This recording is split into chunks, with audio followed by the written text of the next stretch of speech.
Good evening and welcome to the Federal Way City Council meeting for October 16th of 2018. Would you all please rise for the Pledge of Allegiance? I pledge allegiance to the flag of the United States of America and to the republic for which it stands, one nation, under God, indivisible, with liberty and justice for all. Well, it's great to see a packed house tonight. Thank you all for coming tonight. Before we go any further, we lost someone very near and dear to us in our city with the loss of Dr. Mildred Ollee. She was a board member with the Federal Way School Board. She had been on the Blue Ribbon task force to examine the Performing Arts and Event Center, which really was a very historic enterprise and moment in this community where we came to unanimity in moving forward on our Performing Arts and Event Center after decades of discussion and debate in the community.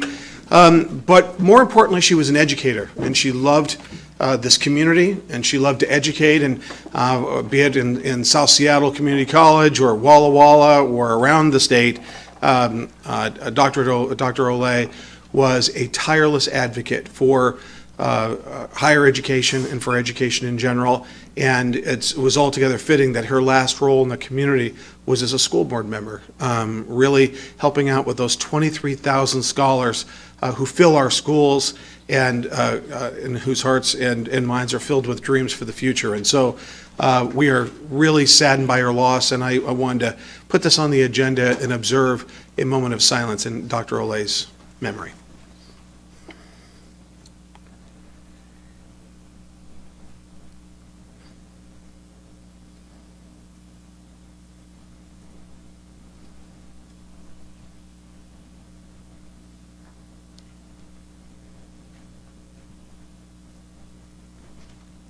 All right, thank you. She will be missed. Deputy Mayor? Oh, thank you very much, Mayor. In the back of the room is a banner, and it's the Veterans Banner that we have every year. The New Kiwanis Club and the Federal Way Historical Society work together to put on a Veterans program, which this year is November 10th, Saturday at 3 o'clock at Todd Beamer High School. And we have a banner that we send all over the city to get folks around the city to sign their support for our veterans. And tonight it's here. It'll be here again at another council meeting closer to November 10th, but this is the first time it's been rolled out for the year. So if you have time and you'd like to sign it, we'd appreciate it. Thank you very much. All right, thank you very much. All right, and now we've got under presentations, Arts Alive presentation, our Arts Commission Chair, Daniel Harshman. Daniel?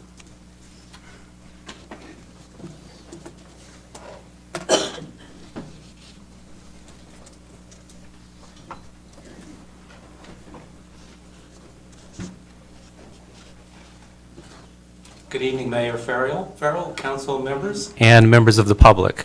I am Dan Hirschman, the chair of the Federal Way Arts Commission, here tonight with our vice chair, Vicki Chenoweth, to introduce the winners of the 2018 Arts Alive Commission contest. The Arts Commission is engaged in a number of arts projects throughout the community. It is composed of 9 volunteers and 2 alternates, a number of whom are here tonight. Could I ask the commissioners to stand for a moment? Thank you very much.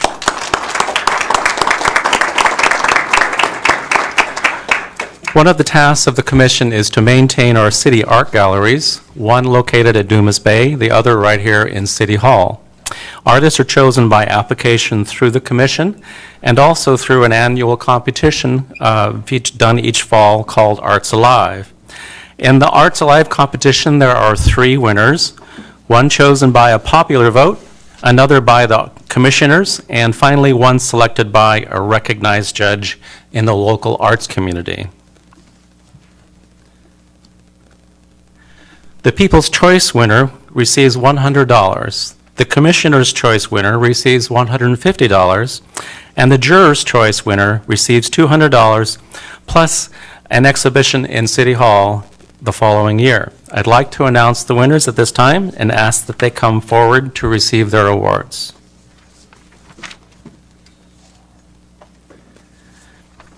The award for People's Choice chosen by popular vote, goes to Where Are We Going by Margie Shealy.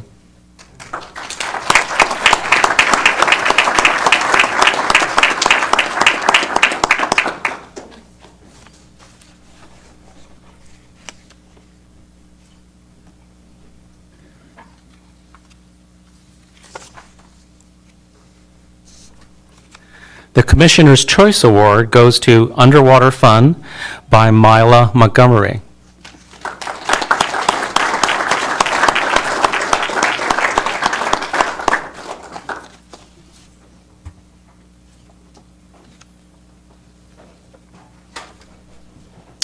Before announcing the juror's choice, I'd like to thank Michelle Buffano for her help.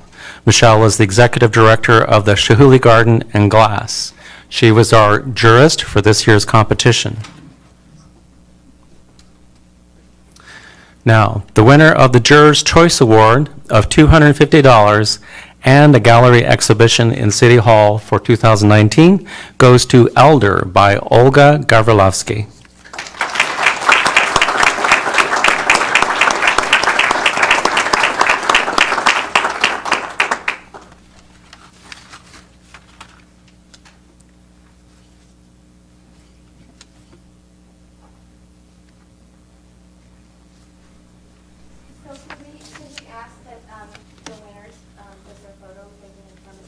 Sure, yeah, come this way and we'll all stand up here in the city council and congratulations. Hey, congratulations. Congratulations. Okay. Come on together, yes. No box. Well, I don't think I need one. Yeah.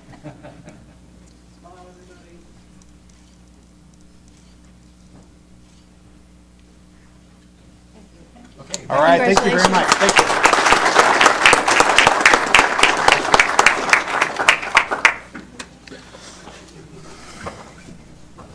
you. All right, great job. Thank you, Daniel, for your work, and thank you for our commissioners and great exhibits and works of art. Thank you very much.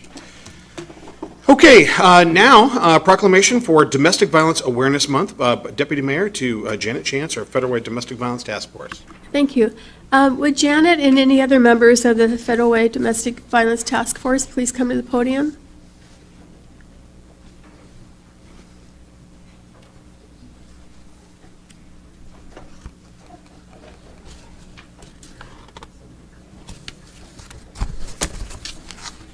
Thank you. I'll read the proclamation and then bring it down to you, Janet. Whereas domestic violence is a serious crime that affects people of all races, ages, gender, and income levels. And whereas, according to the Washington Association of Sheriffs and Police Chiefs, police respond to about 50,000 domestic violence calls every year in Washington, and about 2,100 domestic violence calls every year in the city of Federal Way. And whereas, even with the significant number of calls responded to by police, 70% of domestic violence that occurs goes unreported. And whereas, although men and children can be victims of domestic violence, it is committed mostly against women and is the leading cause of injury to women between the ages of 15 to 44 in the United States, more than car accidents, muggings, and rapes combined.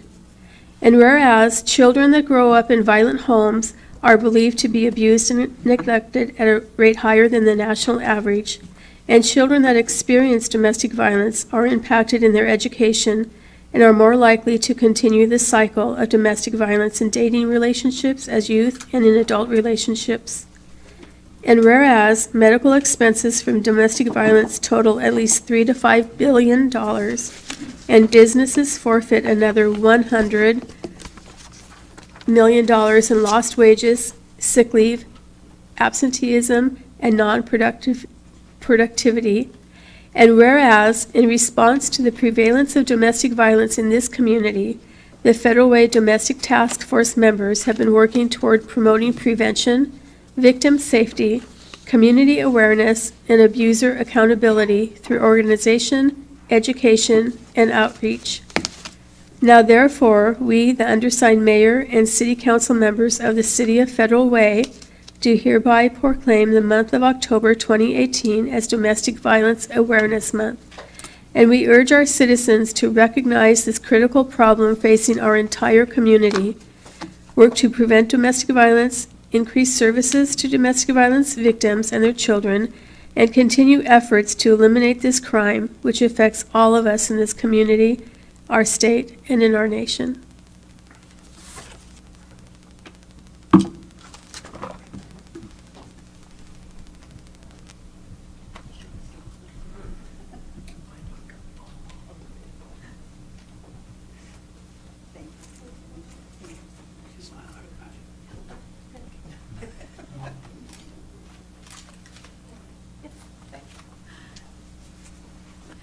Thank you, Mayor Farrell, Deputy Mayor Honda, and council members.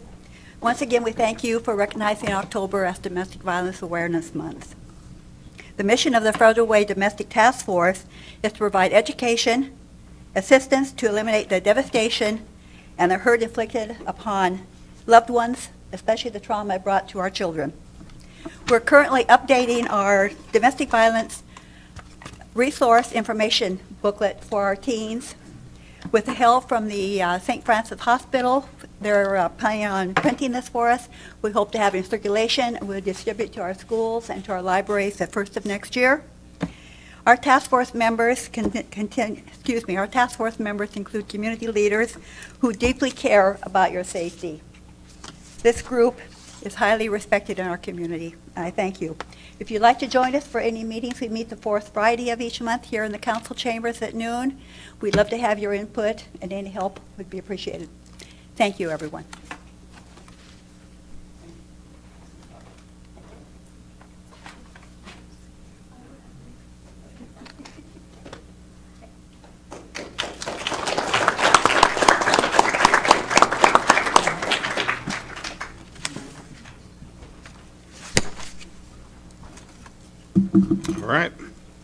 All right. Now for Mayor's Emerging Issues and Report.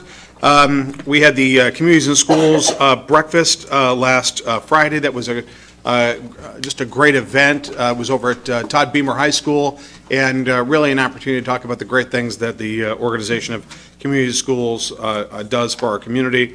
And some pretty inspiring comments. I actually brought little Ben with me, and it was kind of fun to for him to see some of that. We had the Federal Way Community Caregiving Network Super Supper later that evening. It was a busy day. It went from 7 a.m. to 7 p.m., and it was also, this was the 30th anniversary of the Federal Way Community Caregiving Network and the 19th anniversary of the Super Supper, and it's just a tradition that's going to keep growing, and we had some great speakers, just a great event for the entire community. I am one of the two co-chairs for the Tacoma Dome Link Extension. Essentially what that means is, obviously we've been hearing a lot about Sound Transit coming to Federal Way by 2024, and it's going to come in right into our downtown. The TDLE, the Tacoma Dome Link Extension, is really about picking the route, or what they call the alignment, from our downtown Federal Way all the way down the Tacoma Dome. And so we had, it was really one of the culminations of a great deal of public input and stakeholder input from people from throughout the community, be it the Chamber of Commerce, business owners, landowners, residents. It was a really good process, but it was a really it was a very in-depth process, and we had to take out a bunch of maps, and we were down at the what was formerly known as the World Trade Center in Tacoma, now the FWCCN Center, and Pete Van Reichbauer was there, a number of individuals. I actually co-chaired this working group with the mayor of Tacoma, and it was just a very good opportunity for us to sit down and really sort of chart that out. So one of the most important things is that for leaving Federal Way, leaving where the mall is, where's the station going to be in the south area around 348th. And so I made sure, Deanie, that your comments and the rest of the comments by the council were expressed about making sure that we don't lose a lot of businesses, and some of the locations they were thinking about doing would have been like a wrecking ball through areas that had been, for years and decades, been undeveloped. Remember where the Flying J truck stop used to be, right there at 16th or Enchanted and 348th. and one of the station locations was right there. And I said, excuse me, but that's a really bad idea for about 5 different reasons. But there are some really good locations and some good ideas about how we can do that. So we're really taking into consideration a lot of different factors, and they're going to move forward. They need to have like 3 or 4 different options as they move down, because they'll have to do some environmental review. But that was done not only for the 348th location, but down in Fife, East Federal Way, and down at the Tacoma Dome. So those alignment decisions and narrowing of those options is occurring right now. And that was a really important process that occurred previously in regard to the alignment that took place to get Link Light Rail down to Federal Way. And that's why I'm really proud of all the effort that was done there, and I was part of that. And so really this effort modeled that. So a lot of heavy lifting going on there. Frankly, it was a real group effort to make sure that alignment came back onto the freeway, which made a lot of sense. Okay, we had the Reach Out Breakfast on, let's see here, the Reach Out Breakfast. I think actually that's going to come in November. We actually have that wrong date there. It was originally going to be on 10/12, but November 8th is the date of the Reach Out Breakfast. And Deputy Mayor, what location is that? I thought the Christian Faith Center. Christian Faith Center? Yeah. Okay, all right. More details on that later.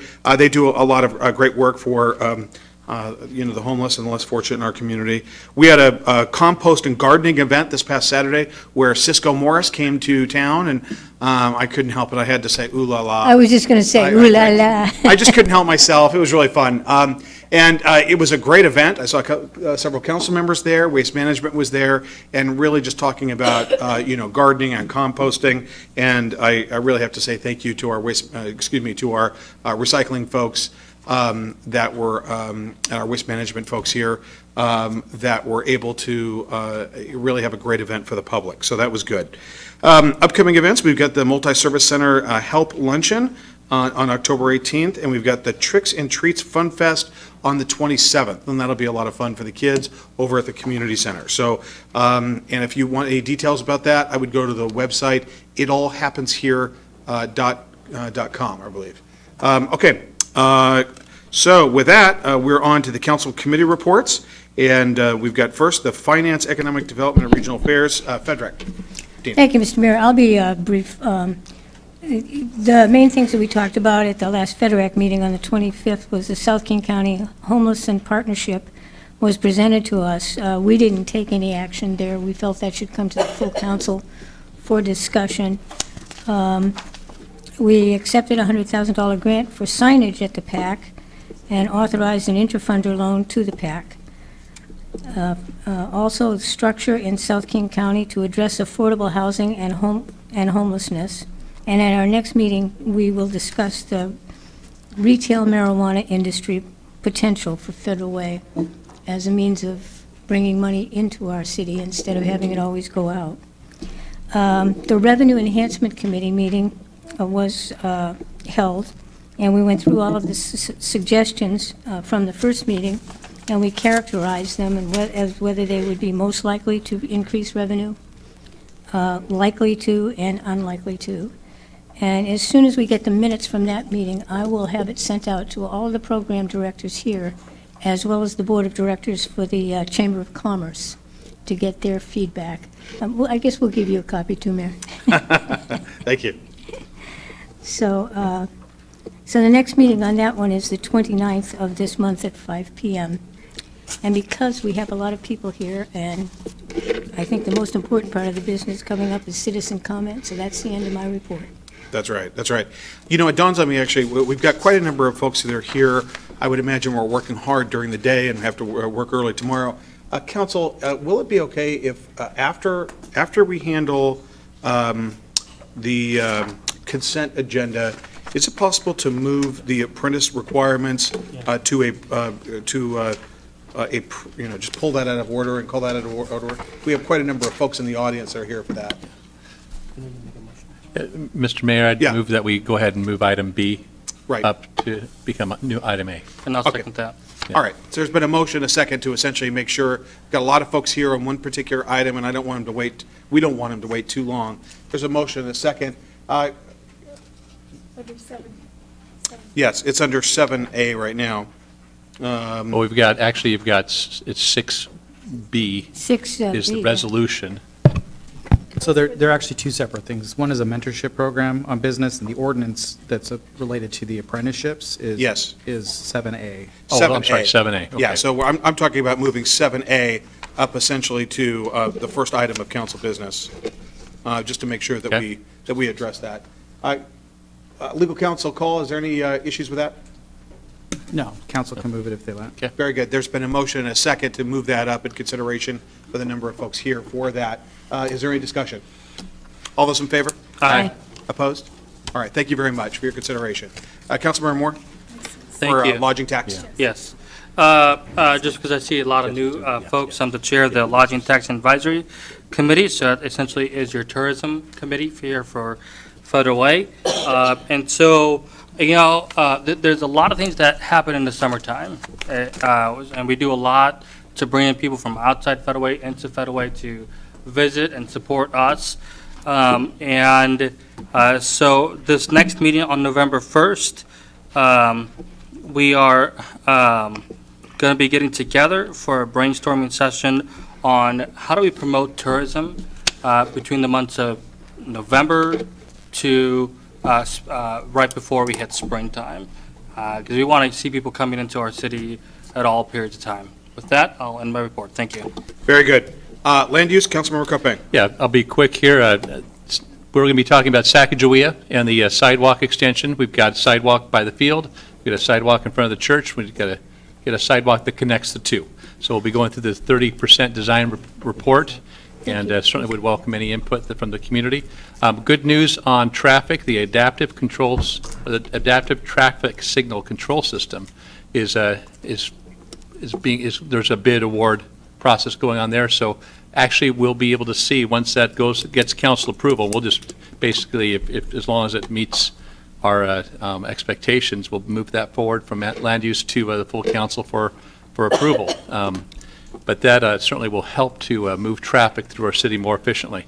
And finally, on the Pacific Highway Phase 5 HOV expansion, wanted to remind everybody that we have an e-newsletter. And that e-newsletter, if you have not signed up for it yet, is on the front page of the Federal Way, cityoffederalway.com website. But if you were able to get that email blast that went out, you would know that we're going to be striping, putting down pavement markings, and actually activating the signal on Pacific Highway and 344th. So the end is in sight. So anyway, okay, thank you. That concludes my report. Very good, thank you. All right, now to Parks and Recreation, Human Services, and Public Safety. Councilmember Johnson. Thank you, Mr. Mayor. So last Tuesday, we had our Parks, Human Services, Public Safety meeting. We had a very robust conversation with the Federal Way Youth Action Team around some of the data around juvenile referrals to the Justice Center. And we also talked about what it would look like to provide more services for that program, and they had an ask to the city. And so I think that it was a great conversation, and thank you to Council Members Moore and Kopang for being there to listen to that and also advocate to get it on the agenda.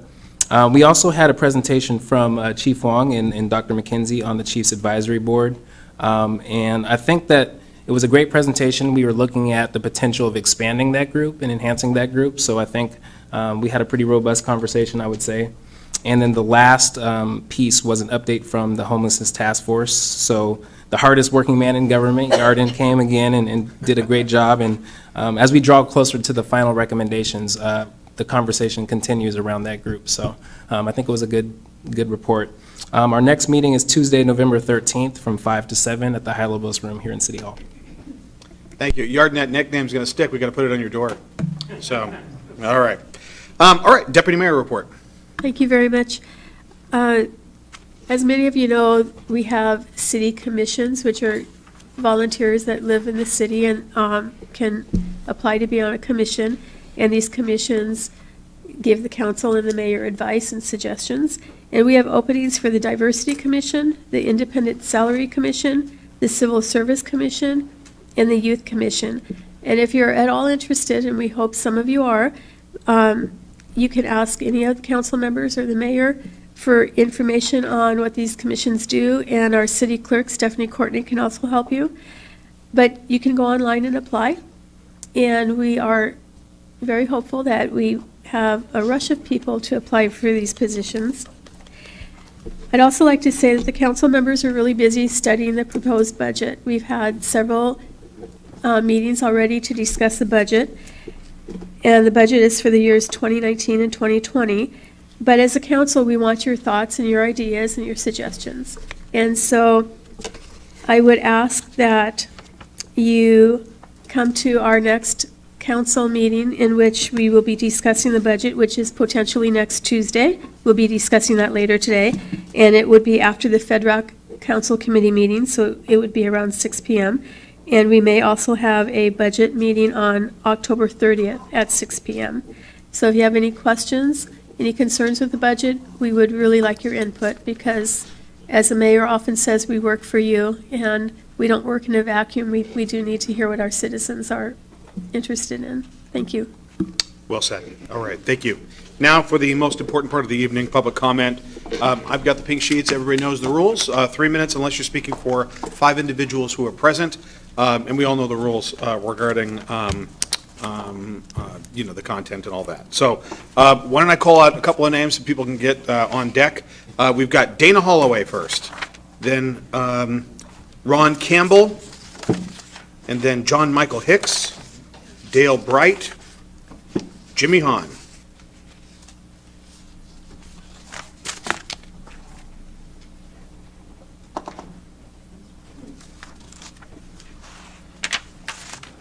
Good evening. My name is Dana Holloway. The first item is I support Agenda Item 6A and request the council approval of the Federal Way Mayor's Quiet and Healthy Skies Task Force recommendations. Whatever the final decision is regarding the Port of Seattle's proposed Sustainable Airport Master Plan Extension, called SAMP, will affect our community for the next 30 years, and it will be our future. We have one shot to try and control, limit, and hopefully prevent the SAMP from being approved. The city must take this opportunity to do what it can to stop the noise and emissions impacting Federal Way. I ask you to vote to approve option 1. The second item is regarding the budget. There are basic and essential services the city must provide within the limited revenue the city has. There isn't enough revenue available to fund non-essential services or programs, meaning those programs that are not absolutely necessary. The directors and department heads have submitted their bare bones budgets. Now the mayor and the city council have to make the hard choices determining what are the basic and essential services required to keep the city and city hall running. Based on the limited city revenue, necessary expenditures, wages, benefits, debt obligations, etc., there isn't enough money to fund non-essential programs and services. For services and programs, especially new services and programs that are not already in the budget, but would be of value to the community, maybe schools, faith-based institutions, non-governmental organizations, nonprofits, and or volunteer citizen groups could step up and fill that gap. I look forward to the future meetings where the council members openly discuss the city budget. And I'll end with a quote from Martin Luther King Jr. "The time is always right to do the right thing." Thank you. Thank you, Dana. Ron Campbell.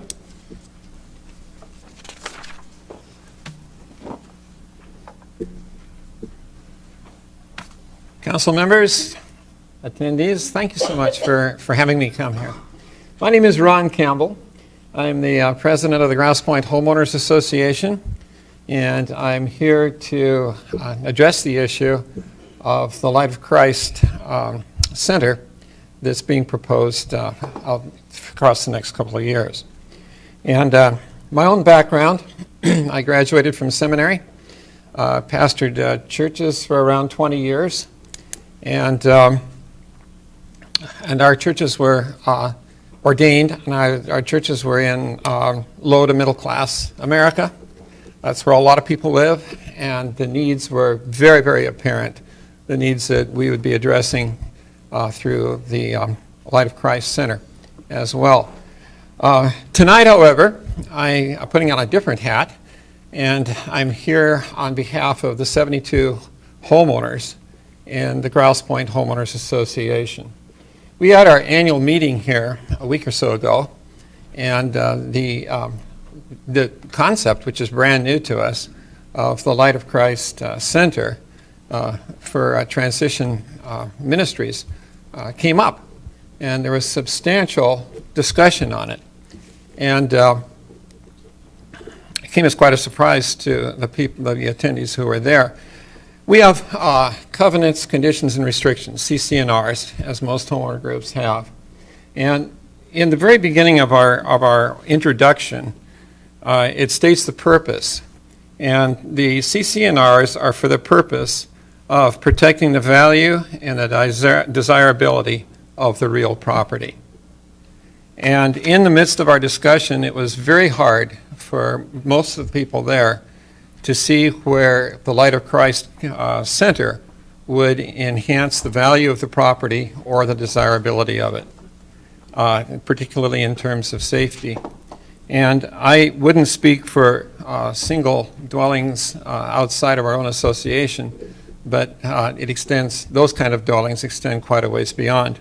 And so I'm here this evening to ask you to seriously consider other alternatives that would be effective for transition housing, or more generally for caring for the widows and the orphans, as the scriptures so strongly encourage the widows and the orphans and those who are with special needs. And again, thank you for coming, and I would ask you to seriously address the concerns of the homeowners themselves. Thank you again. Thank you, Ron. And Ron, I think I responded to your email, did I not, about how the city has not taken a position on this private. So for folks that are listening, their Fusion and the folks associated with Fusion have proposed a transitional housing project at the Light of Christ Church, directly across the street from where the Metro Park and Ride is on 21st Avenue around 340th, right that area, 340th. The city of Federal Way is not taking any official position on this. It's not our project, and that's for a specific reason. They actually did come to my office and seek some sort of endorsement or support, and I explained to them that there are neighbors and people who lived over there. There's a zoning issue, and I communicated extensively with Brian Davis to make sure that whatever is proposed at whatever location goes through a process. And I think the most important thing is that process is important for everybody, because government essentially is made up of the people. We're the elected representatives of the people, but I think we serve our citizens best when that process is followed for everybody's rights. So I just want to let you know that when we have not received an official proposal, if we do, Brian Davis is your point of contact. Well, we're your point of contact, but the department that will be reviewing it for those standards will be the Community Development Department. Anyway, Ron, thank you very much, and let us know if you have any follow-up questions. Mayor? Yeah, Councilman. I just want to disclose that I happen to live in this development, and when they first heard about it, they asked me, and I hadn't heard about it either, but I suggested they come here, so I want to disclose that. And anything that goes on, I would excuse myself from any vote. Okay, thank you very much for noting that. Thank you, Ron. Okay, now we've got John Michael Hicks, then Dale Bright, then Jimmy Hahn, and then the Reverend Bill Curlin Hackett. John? Can everyone hear me? Yeah. Excellent. And I really am part of a union, just it's too hot to wear a suit and my regular work clothes. So thank you, Mayor and City Council. I'm here today to speak on behalf of you guys passing the apprentice utilization ordinance as an apprentice for Local 242 and as a citizen of Federal Way for the last 22 years. I know that each of you cares deeply about the city, its citizens, and abilities of our families to make a good life for themselves. I've witnessed your passion in the work that you do, in the events that you participate in, and the services that you render for all of us living in Federal Way. I believe that the apprentice utilization bill or ordinance will help our community. It makes it so that a set number of individuals from our community are put to work in projects of, I believe, over $2 million. That gives some of our families in the community an opportunity to earn a good livelihood and put money back into our local economy. Obviously, if you live here, you work here, you spend your money here, that only helps the tax base of the city, and if it's for these projects, it also improves the city itself. It's a whole lot of win-wins, in my opinion. And just like to thank you for putting this item into your consideration. Thank you, John Michael. Dale Bright, and that'll be for 5 minutes. He's representing. All right, yes, sir. It won't be 5 minutes. Okay. Mayor, council members, thank you for the opportunity to speak. I'm Dale Bright. I'm the political director for Labor's Local 242. It's a 5,000-member union, geographically covers King County. We build the high-rises, heavy and highway, so the infrastructure you use is primarily built by our laborers. We currently have over 5,000 members, over 500 apprentices. We have in excess of 25 living here in Federal Way at this time. They graduate. It's tough to track because it's constantly moving. We graduate 15 to 20 every month. And this is part of our educational system. This is the original 4-year degree. It's an excellent opportunity for community members to access careers, middle income careers in the building trades. And like John Michael, we have another member, apprentice Abel Carrillo. I'd like to let him speak a little bit about the importance of. My name is Abel Carrillo, and 242 has been a big part of my life since I was little. It's taken care of my family for 4 generations, and it's life-changing. The training disciplines you in a different way and makes your life more livable instead of living off minimum wage and living from job to job. So when I joined the union, it helped me take care of my family and pay my bills. All right. I want to thank you for considering apprenticeship utilization. Hopefully we can get it passed here in Federal Way. Thank you. Thank you. All right. Jimmy Hahn. And Jimmy's got 5 minutes if he needs it. Thank you, Mayor, members of the council, citizens of Federal Way. My name is Jimmy Hahn. I'm resident of Seattle, Washington. I'm a representative with the Northwest Carpenters. My favorite part of my job is apprenticeship. I've been blessed to be on our Joint Apprenticeship Training Committee for over 16 years. And that's a committee made up of labor and management. You have people like myself in labor, and you have contractors. And as a matter of fact, today we had our monthly meeting, and I got to interview 12 applicants for apprenticeship, 3 of which are women, and we look forward to them to joining our ranks. Over the years, I've seen thousands of transformations through apprenticeship. As a matter of fact, in a few moments, you're going to hear from one of those transformations, who's also a resident of Federal Way. So I'm here again to speak in favor of your consideration for Ordinance 744. You will be blessed, too, as I am, to see the transformations of men and women getting into a career pathway where the sky is literally the limit. So thank you very much for your time. Thank you. All right, thank you, Jimmy. All right. Reverend Bill Curlin Hackett. Reverend Bill Curlin Hackett, I direct the Interfaith Task Force on Homelessness. I didn't come to speak, but I support apprenticeship. My son just finished his 5th year as an electrician, so he's journeyman. So good on you. When I became leader of the Interfaith Task Force on Homelessness in 2004, I learned about affordable housing through ARCH, a regional coalition for housing. For years, I've sat in meetings with their staff in East King, and I've appreciated what I've learned and how together partnerships are built across jurisdictions and have created affordable housing and have fostered better ways to address homelessness. That work continues. A similar and unique effort is at hand here in South King. It is timely for me and the ITFH, since I now live in Auburn within the 30th District, with a good share of Federal Way covered also. To get informed, I've met with leaders in Auburn and Covington, with Federal Way clergy, with Senator Malosha, with the Representatives Reeves and Pelliciotti, and I look forward to meeting with all of you and getting to know you, and I already know Councilmember Duclos from 14 years ago. Yeah, long time. I testify tonight in support of your participation in the South King Housing and Homelessness Partnership. This partnership is requesting $34,000 to scale solutions and foster regional engagement in the broader county, state, and federal level work, becoming the united voice of South King region for what ends homelessness, and that is, make no mistake, affordable housing. We've seen that happen in East King.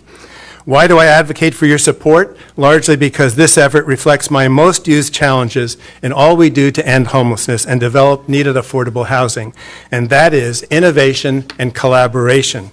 But there's one more key word that will benefit you most of all. That word is leverage. Partnerships bring the capacity to leverage what you do within this city and what can happen in neighboring cities that will benefit you also. You know very well, I'm sure, that the Puget Sound region is experiencing a homelessness and affordable housing crisis. This state, all the way down the West Coast. Annual counts reveal close to 1,000 unsheltered persons in southwest King County, more than 12,000 in the county. Close to 500 K-12 students homeless in the Federal Way School District out of more than 40,000 in the state. In both counts, the number is likely higher. This is a moral crisis demanding responsible action by all of us, from faith communities seeking to love neighbor as self to elected leaders representing all their citizens. Therefore, I urge you to support the collaboration by including a budget allocation for Federal Way's participation. Thank you. Thank you, Reverend. I would like to acknowledge our representative, Christine Reeves, who, despite putting in a full day, is here with us. Let's give her a big round of applause. Thank you for the work you do for us. All right, Patience Malava, then Judy James, and then Robin Korak, Llewellyn Wheeler, or Welcher.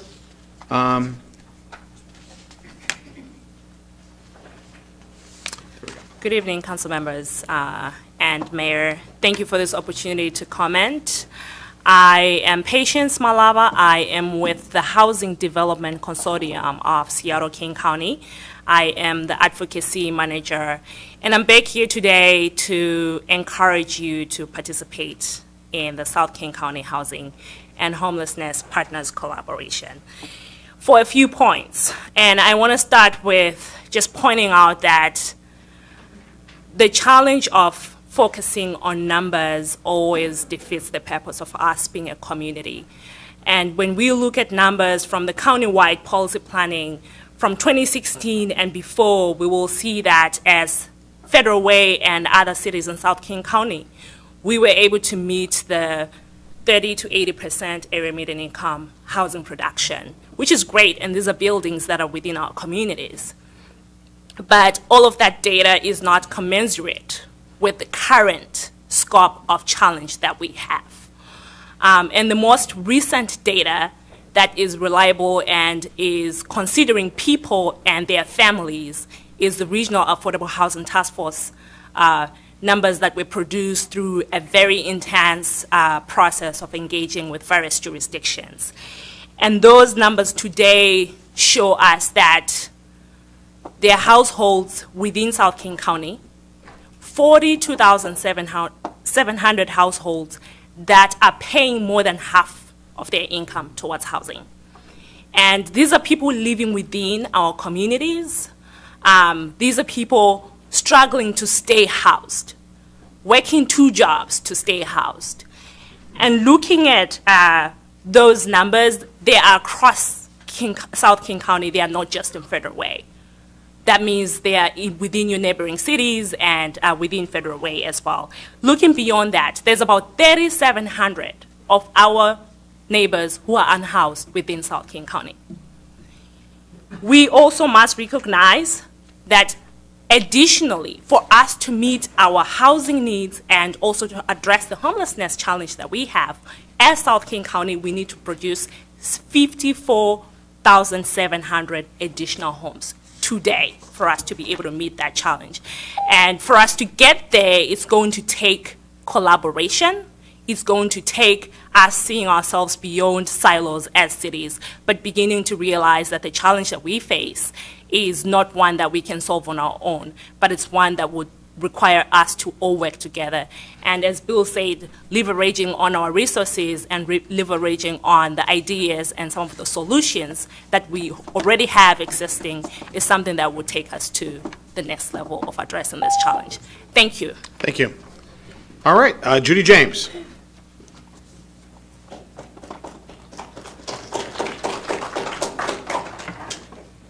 Good evening, Mr. Mayor, council members, members of the audience. My name is Judy James. I've been here several times in the past, thinking that you might make me an honorary citizen one of these nights. I'm here to talk to you again, of course, about allowing retail marijuana stores within the city limits. And tonight I'd like to address a concern that has been expressed in the past that, that the marijuana industry might target young people as a future market for their products. And so I want to put your minds at ease. I brought with me the Washington Administrative Code that talks about advertising for marijuana industry. It's 3 pages long, just for advertising. I'm just going to read a few excerpts from the law. Starting with, all marijuana advertising must not contain any statement or illustration that depicts a child or other person under legal age to consume marijuana, or that, and the use of objects such as toys, inflatables, movie characters, cartoon characters, suggesting the presence of a child or any other depiction or image designed in any manner to be likely to be appealing to youth or especially appealing to children or other persons under legal age to consume, or is designed in any manner that would be especially appealing to children or other persons under 21 years of age. No advertisement through any medium whatsoever within 1,000 feet of the perimeter of a school grounds, playground, recreation center or facility, child care center, public park, library, or game arcade, on or in a private vehicle, public transit shelter, bus stop, taxi stand, transportation waiting area, train station, airport, or any similar transit-related locations. All advertising must contain text stating that marijuana products may be purchased or possessed only by persons 21 years of age or older. For outdoor advertising, marijuana retailers may not display any outdoor signage other than 2 separate signs, and each sign is limited to 1,600 square inches. All text on outdoor signs, including billboards, is limited to text that identifies the retail outlet by the licensee's business and trade name, states the location of the business, and identifies the type and nature of the business. No outdoor advertising signs, including billboards, may contain depictions of marijuana plants or marijuana products. No commercial mascot outside of or in proximity to a licensed marijuana business. Outdoor advertising is prohibited on signs and placards in arenas, stadiums, shopping malls, fairs that receive state allocations, farmers markets, and video arcades. And it goes on. In summary, I just want to assure the mayor, the council, and the citizens of Federal Way that retail marijuana stores are not going to bring advertising that's directed at or may appeal to any minors. Thank you. All right, thank you, Judy. All right, Robin Korak.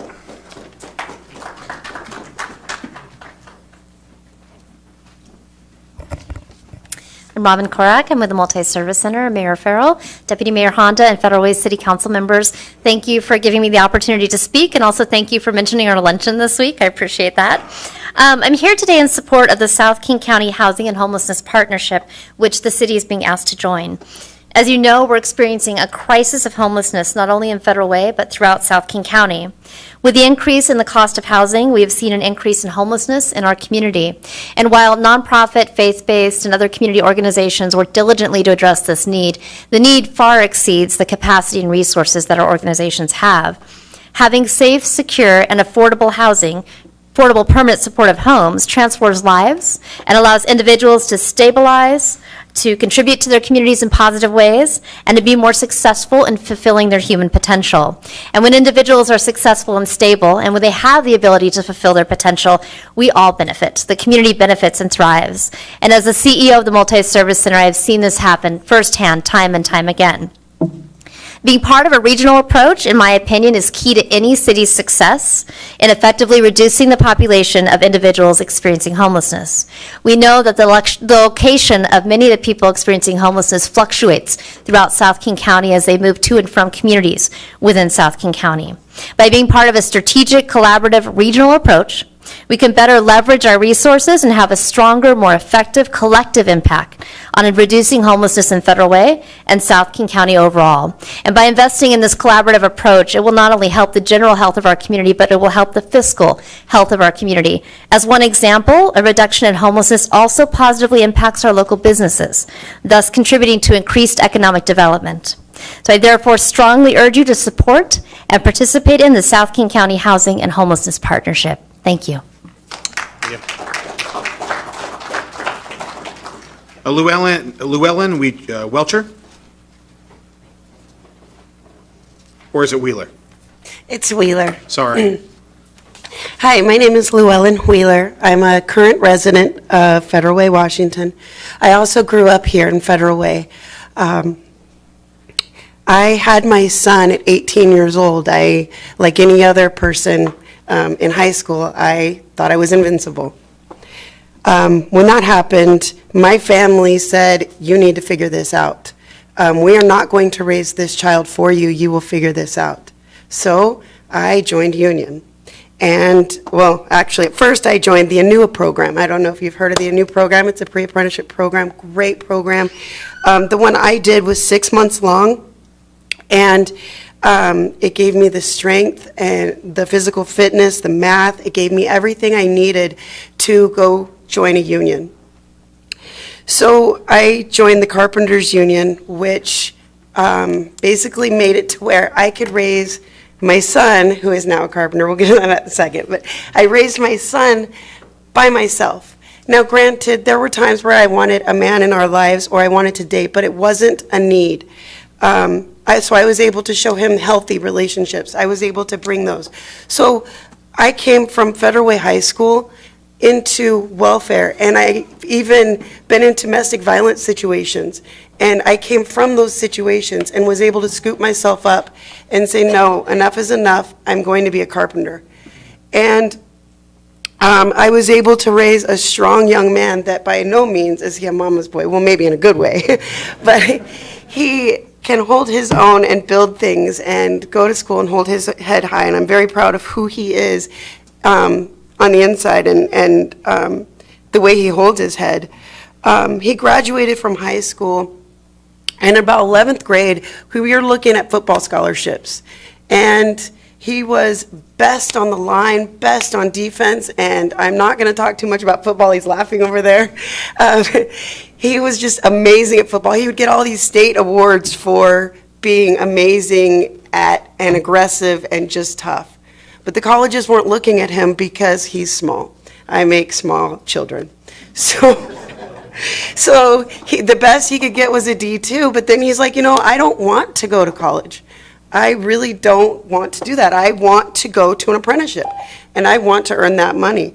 So here, apprenticeship helped me get off of welfare, but then you turn around and it helped my son say, you know what, at 11th grade, he knew whether you needed those credits to move on or if you knew you wanted to just go and get a job right after high school. He's 18, he turned 18 April 6th, and he was on a job by June, and he's making $26 an hour plus full benefits right now. So, I mean, that is on its own huge right there. So there's two stories I wanted to... Hold on for a second. Can you add a minute? Okay, go ahead. Okay, that was two stories that I wanted to share with you that how the union can really empower and build not only a person, but a whole family and a whole community. It empowered me, and now I've empowered him, and he's going to go out and empower who? All the people he played football with. And he's going to be like, hey guys, come on, this apprenticeship stuff is pretty kick butt, and we need to really go in this direction. So it's very empowering, for an entire community. And when I heard that Federal Way was doing this, I had to be here because I completely believe in it. And thank you for having me here. Thank you. Thanks, Llewellyn.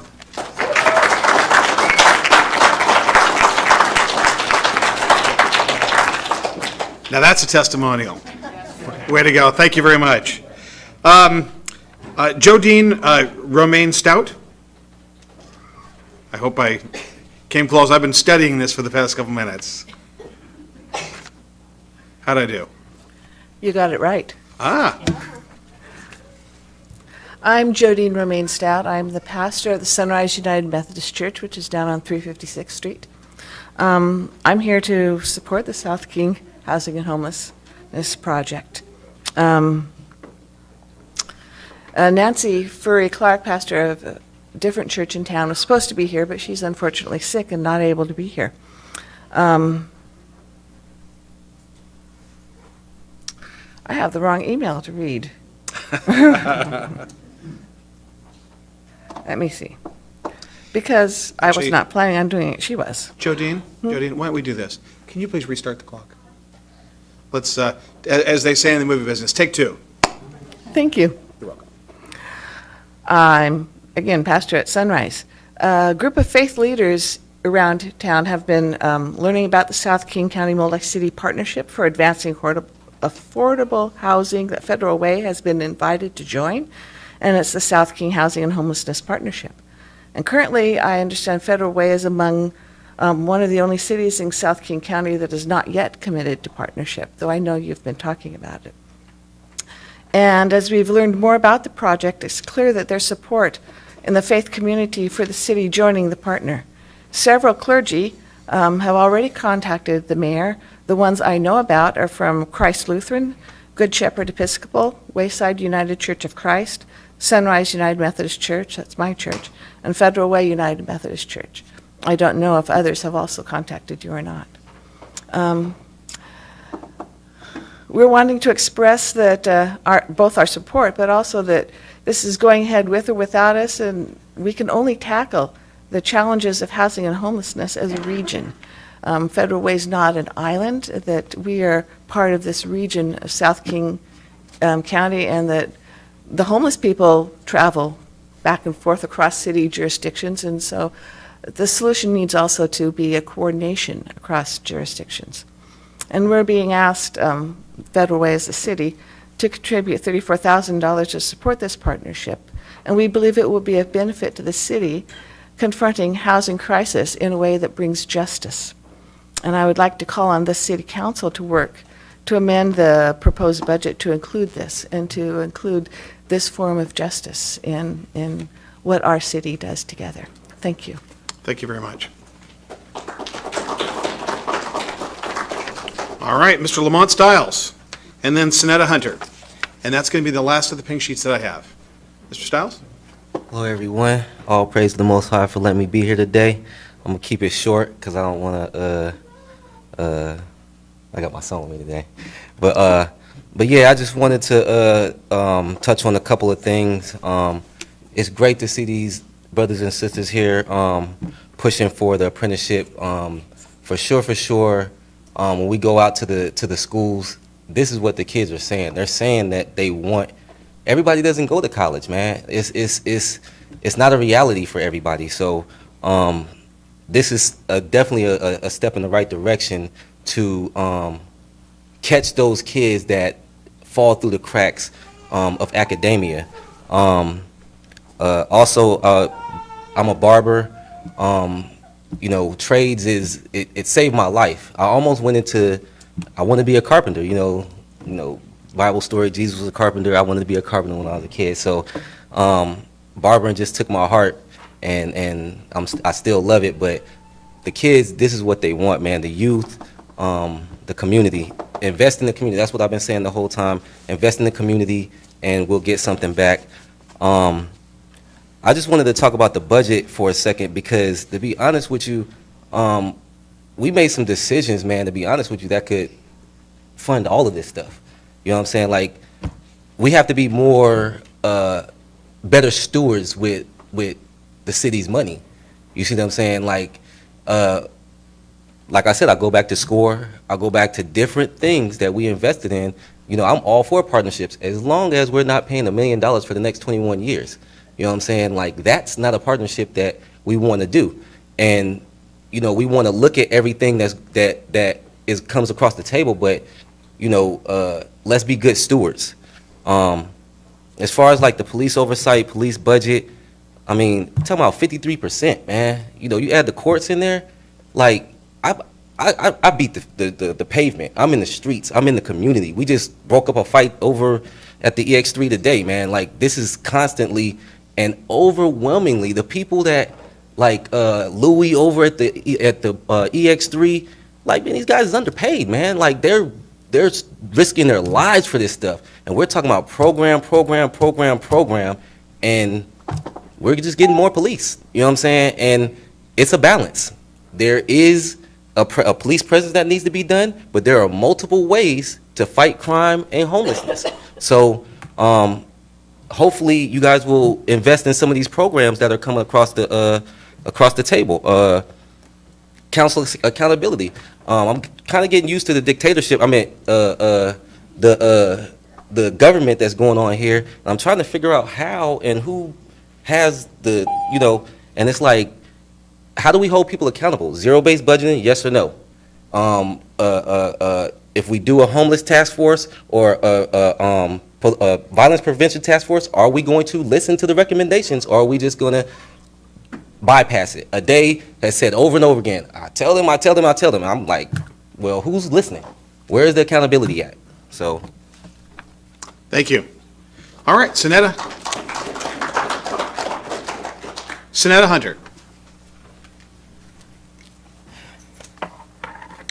Good evening, Council and Mayor Farrell. I would respectfully ask for some additional time, given what happened at the October 2nd meeting, for our family to have enough time to respond. No.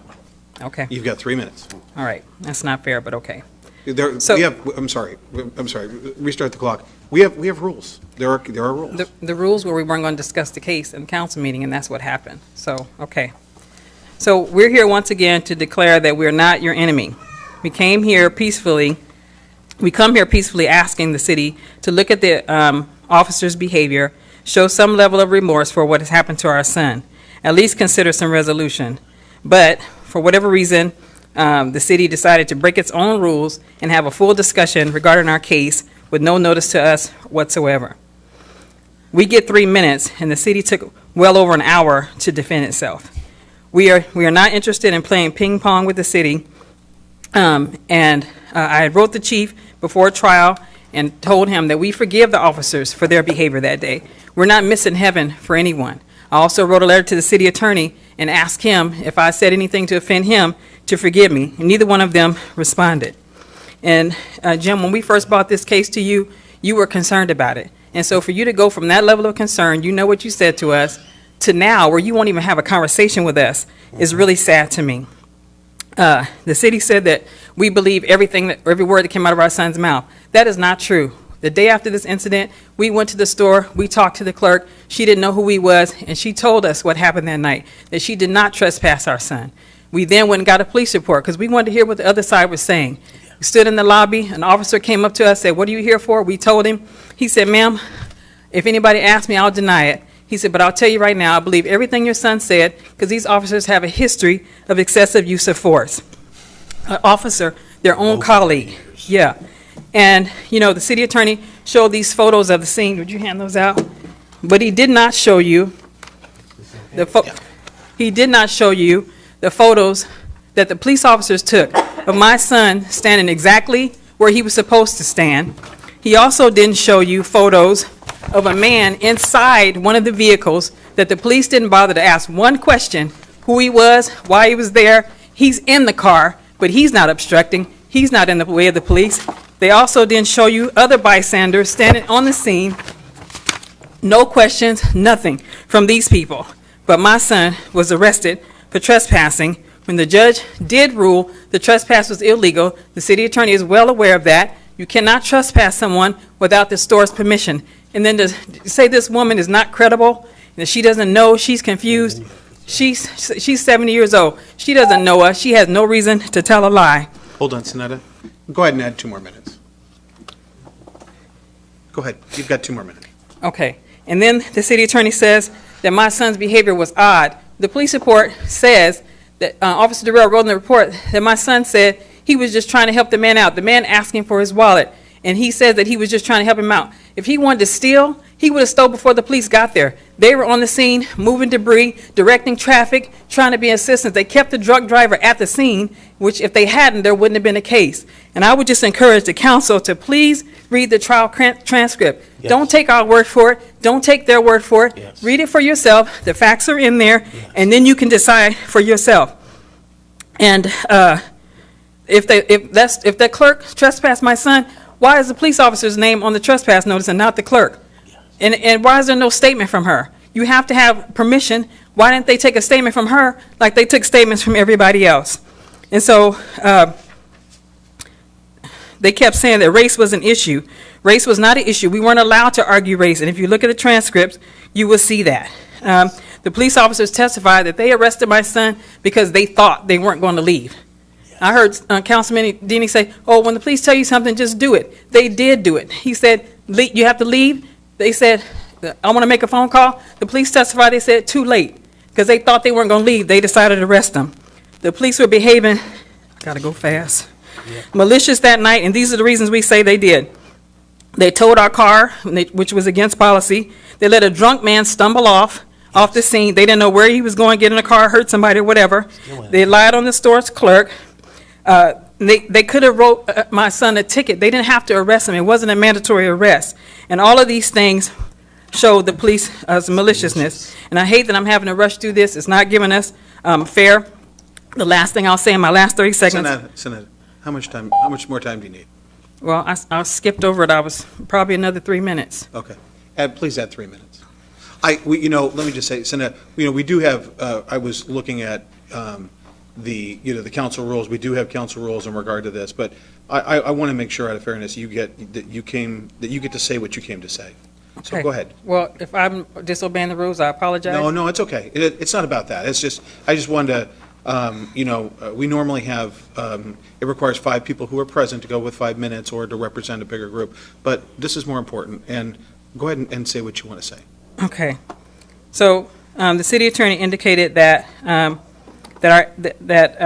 expert wasn't qualified to be an expert, but if he was so unqualified in the trial, the defense asked that he not even be allowed to finish his testimony. They asked our James not to bring him back because he was doing such a good job in presenting for us. They didn't even want him to finish his testimony. Their own expert said that he wouldn't have he may not have taken the case if he had been given certain facts, like Officer Durrell's history and being suspended and admitting that he had problems with excessive force. He said himself that he may not have even taken the case. And not only that, he said he made his report strictly based on the police report. He didn't talk to anybody else. He didn't do any independent investigation. He strictly went off the police report. Our expert talked to everybody, looked at the depositions, and made his decisions like a just person should have. Let's see.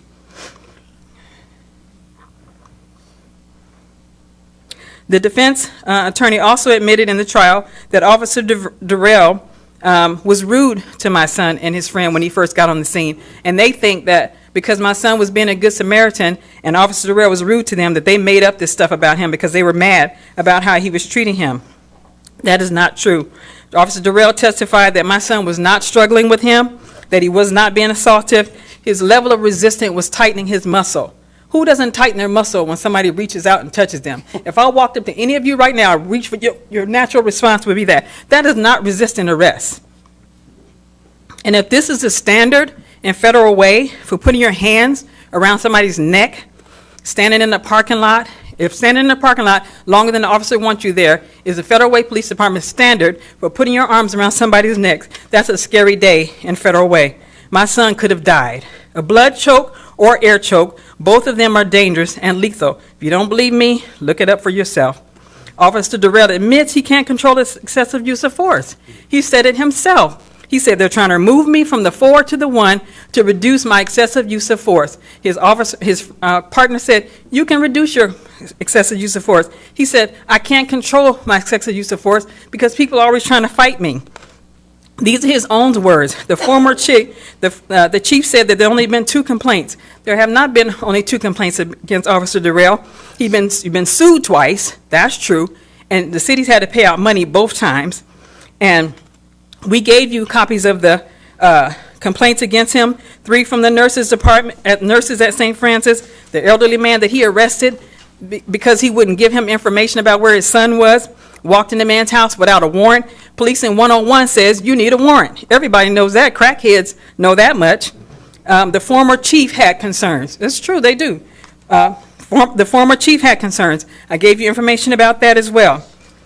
This set of officers in that packet that I gave you were joking about a woman who had been murdered in her kitchen, stabbed. And these set of officers were joking, saying she's flopping around the floor like a fish. But then we say there's a zero tolerance for police misconduct in Federal Way. I don't think so. Even the city attorney, when he's made his presentation last week, said that no one's in a position to say this arrest was necessary. Well, you ought to be in a position to say it was necessary if you're defending it the way that you are. You ought to be to stand here and say the police did everything they were supposed to do. But then you would be contradicting Prosecutor Jennifer Castleton, who told us that the case was dropped because the police made a mistake. Okay, you made a mistake. As the chief said, you're hiring humans. I make mistakes. You make mistakes. Why do we have to drag this thing out, keep going back and forth? Why couldn't the city just come to us and say, okay, let's talk about this and see if there's a way to settle it? No, but as soon as the verdict came in, we're filing an appeal. Why would you just jump to that? First of all, you hadn't even read the transcript. Aren't you curious why the jury came up with a decision like that? Aren't you even curious just a little bit? Okay, I'm finishing. All right. So again, I want you to read the transcripts. The chief said the Officer Durrell got multiple awards. Got an award from the governor. I bet the governor wasn't aware of his history. I can almost promise that he wasn't aware. Says people would thank him that he helped if they could. Why haven't they? Where's the letters? Where's the cards of thank you? People know where he is. If they want to thank Officer Durrell, they can do that.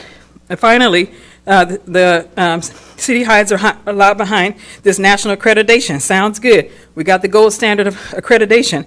Well, that gold standard is according to CLIA. The surrounding jurisdictions, they have accreditations from the Washington State's accreditation. And they say they do that accreditation because it's a higher standard. And so don't hide behind the CLIA saying, oh, we got this, so that makes our department so stellar. If it's so stellar, why do you not want a review board? They said, oh, we got this chief's advisory. Well, guess what? We went to the chief's advisory. We met with Mr. McKenzie. He acted like he was concerned about our son's case. And guess what happened? Nothing. Never called us back, never said another word. They are not a board that is holding anybody accountable. They are just what the name says, the chief's advisory board. That's his board. They sit up and say, want to please go to the library on the second Tuesday or whatever they talk about. They don't want any citizens at the meeting. They don't want the citizens to know what they're talking about. This is what they said at the last meeting. They don't want the citizens to know what they're discussing. They want to handpick who's on this board. So this is not an advisory board on behalf of the people at all. My final statement is the city attorney said that our attorney, Mr. Bible, was not as skilled as your lawyers.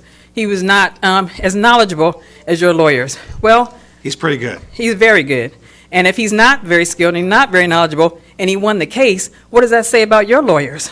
So I wouldn't even admit it, no stuff like that, first of all. And not only that, every minority in this room or in that room that day and certainly on this council should have been offended by those remarks because that's what they say about black people. They don't work as hard. They don't know as much. That's a stereotype. And he shouldn't have said that. It was very offensive to me. And so finally, like I said, we don't want to fight. We come down here. We've extended our hand. All we wanted was an apology and some acknowledgement of some wrongdoing. Yet you all reject our offers of peace. And just remember, just as with the trial, it's your decision, not ours, to keep this fight going.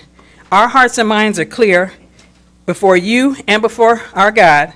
And if you want to continue this fight, it's your choice, not ours. All we ask for some conversation, and how the city can continue to refuse that. Don't take my word. Look at the officer's history for yourself, council members. I'm getting this information from you all. I'm not coming up with this stuff.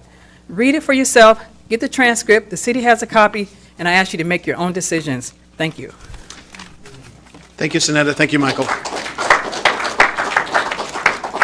And, normally, and just for Sonetta and Michael and everybody, it is important to follow the rules, but I think this one falls outside. That's why I wanted to make sure that you had, because we had the presentation previously, wanted to make sure you had all the time you needed. So on second thought, I wanted to make sure that you did that. Okay. Thank you very much. And thank you, Michael, for coming as well. Okay. I don't have any more pink sheets. Is there anybody else who'd like to speak? Okay, thank you very much. Now, let's move on to the consent agenda. The consent agenda, these items have gone through the committee process, and each one of these items, or all of them, can be passed upon one motion. And I'll go ahead and read the items, and I'll see if a council member would want to pull these items for separate consideration. All right. 5A, the minutes for the October 2, 2018 regular and special meeting minutes. Item B, First Amendment to the Park and Recreation Program Guide. Item C, Washington State Patrol WSP Academy Facility Use Agreement. Item D, 21st Avenue South and South 320th Street to South 316th Street pedestrian improvements project acceptance. Sherwood Forest 2018 National NTS 18th Avenue Southwest and Southwest 353rd Place. Item F, the Lakota Park Stormwater Facility Repair Project, final acceptance.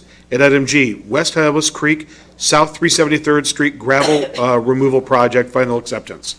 Council, are there any items that you would want to pull for separate consideration? All right, seeing none, Deputy Mayor Honda, do you have a motion? Yes, I do. I move approval of items A through G on the consent agenda. Second. There's been a motion and a second to move items A through G. Is there any discussion? All those in favor? Aye. Aye. Opposed? Matters passed unanimously. Okay, now moving up, we're going to move up to the next item, which was 7A, up to now 6A.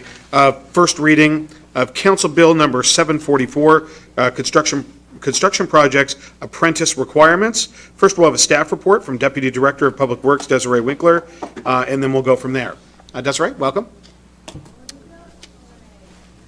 Good evening, Mayor, Deputy Mayor, members of council. I am pleased to bring before you with a whole lot of community support the apprentice utilization requirements for public works projects.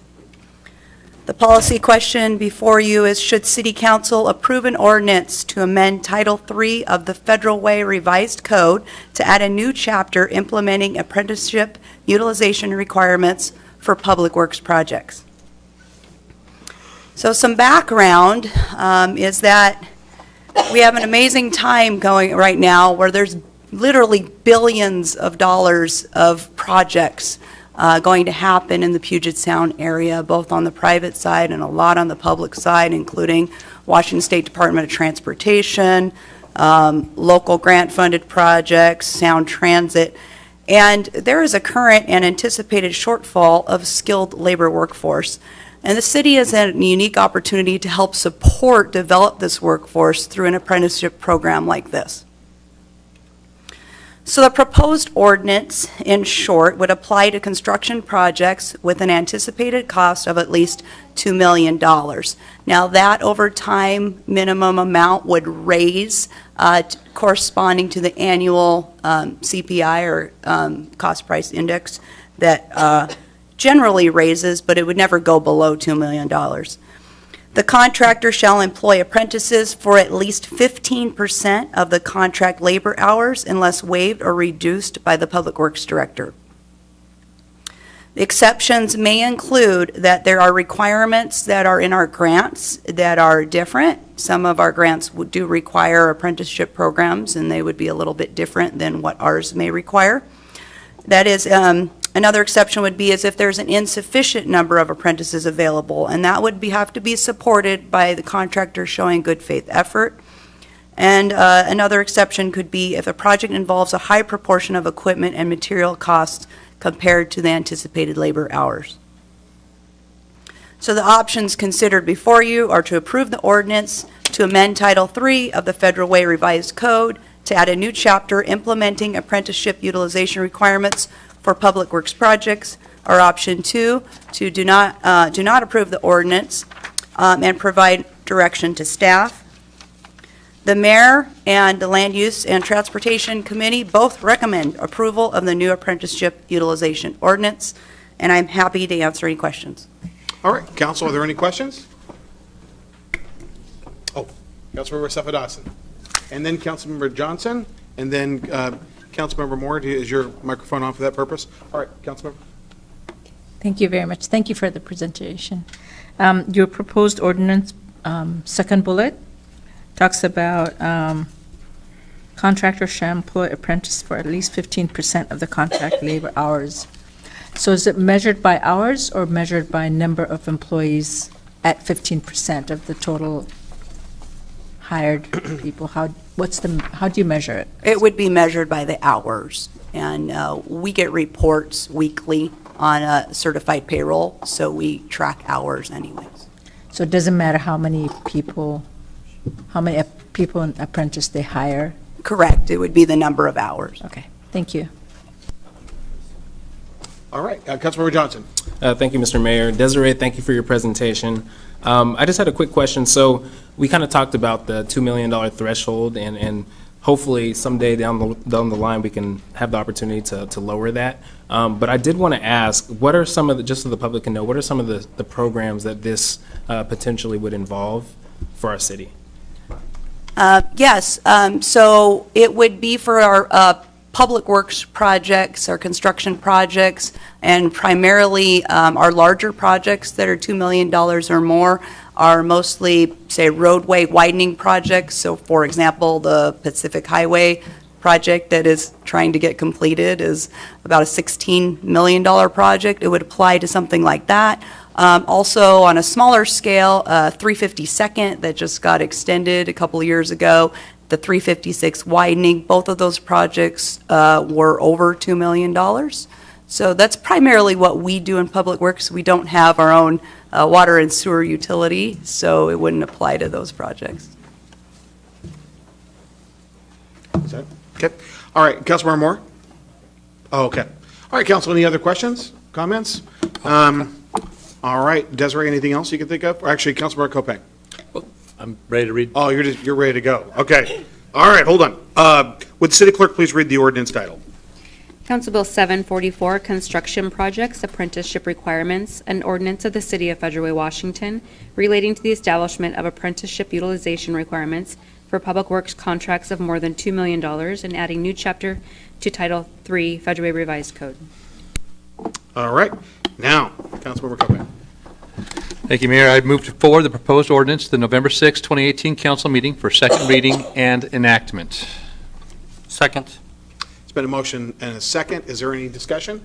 Yes. Councilmember Moore. Thank you. Desiree, thank you for your presentation. I appreciate it. And thank you to our friends and brothers and sisters that we see here in the audience. This, I'm reminded of a little quote that we've heard all through our lives. Good things come to those who wait. Mr. Mayor, I've been patiently waiting for this for the last 4.5 years, and I'm excited that we're here at this point. And I appreciate what Councilmember Johnson said. Certainly there's a few things we wanted to see, but I think this is a good, solid start for Federal Way in South King County. And for me, this is what it's about. This is why I'm up here, is making sure that our ideas come into fruition and obviously come out with a result. And I think that's what's really important. And the other part that's really important to me is that we do everything we can to make a positive impact in people's lives. And clearly, we've seen some of our brothers and sisters, I hope it's okay to say that, brothers and sisters that have talked about the impact that labor has made in their family. It's literally have made them a strong family. It's made them a strong individual, and they've proven that they can work hard. And not only do I look at this as an opportunity for working families, But I also look at this as an opportunity for young professionals, for our youth, and for people of minority. An onset, it just has a ripple of effect. We talk a lot about violence and preventions, and we talk about kids struggling in schools. This is part of that answer. And if we can inspire our youth from the schools and inspire our young professionals and help working families, I think we're on our way of really making a better community and a stronger community. And so I appreciate the stories that we've heard today. A lot of them are from Federal residents, which I think is really important. This is we've just begun. We're going to continue to create the journey of opportunities for working families and people and our youth. And so I look forward to the future and continue to make sure that South King County becomes, the Federal Way becomes the hub of opportunities for working families. Thank you. Very good. Councilmember Johnson? Thank you, Mr. Mayor. I think for me, like the one shift that I wanted to see when I became a city council member was opportunity redesign in our city. So what opportunities can we redesign in an equitable way so that folks in our city feel like they are being heard, folks in our city feel like they have opportunities to live. And so I think for me, this is really cool to see because I've witnessed it happen in my own family. My dad's been a general contractor for 40 years in the painting business. And so I've seen how it can change lives. And I think that this is something that's going to change lives in Federal Way. I think our youth need it, our families need it. It's going to provide living wage jobs. So I'm really excited about it. I hope that, we pass it tonight. And it's a first step. I'd love to see a trade school in Federal Way, but I think this is a first step towards that direction. All right. I'd like to thank 242nd and the 242 and the Carpenters for being here and for the work you guys do every day. And also, I do think that we've all benefited from internships, large and small, in our lives, and they're key moments. There are 2 pictures in the back of my office that were from internships that I did when I was very young, and those 2 internships set the course of my life. And I think that the story we heard from Llewellyn today and from some other folks, was very important. Actually, it was a very informative. Just reminds us how important these are.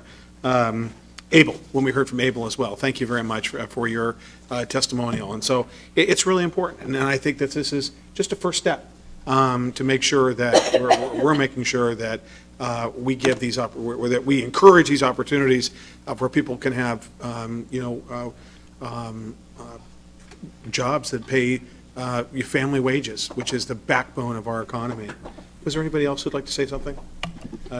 No, I think we want to pass this. Yeah, we do. Okay. We do. Well, we got to say a couple we have things a motion. first. We're going to spike the ball a couple times. All right. Then we got to pick it up, We have spike a it again. motion. Okay, we got a All right, motion. Councilmember Moore. Right, I'd be remiss if I didn't acknowledge Councilmember Jesse Johnson and myself, Chairman Copain, and the mayor and staff, E.J. Juarez, and for our city attorney. It's been a lot of fun working on this policy, meeting with people, making sure how do we find that win-win situation where we can come up with a positive result for our community. So I just wanted to thank my colleagues and the mayor's staff. Thank you. Can I get a second? There's been a motion, there's been a second. Is there any further discussion? All those in favor? Aye. Opposed? The matter passes unanimously. Congratulations.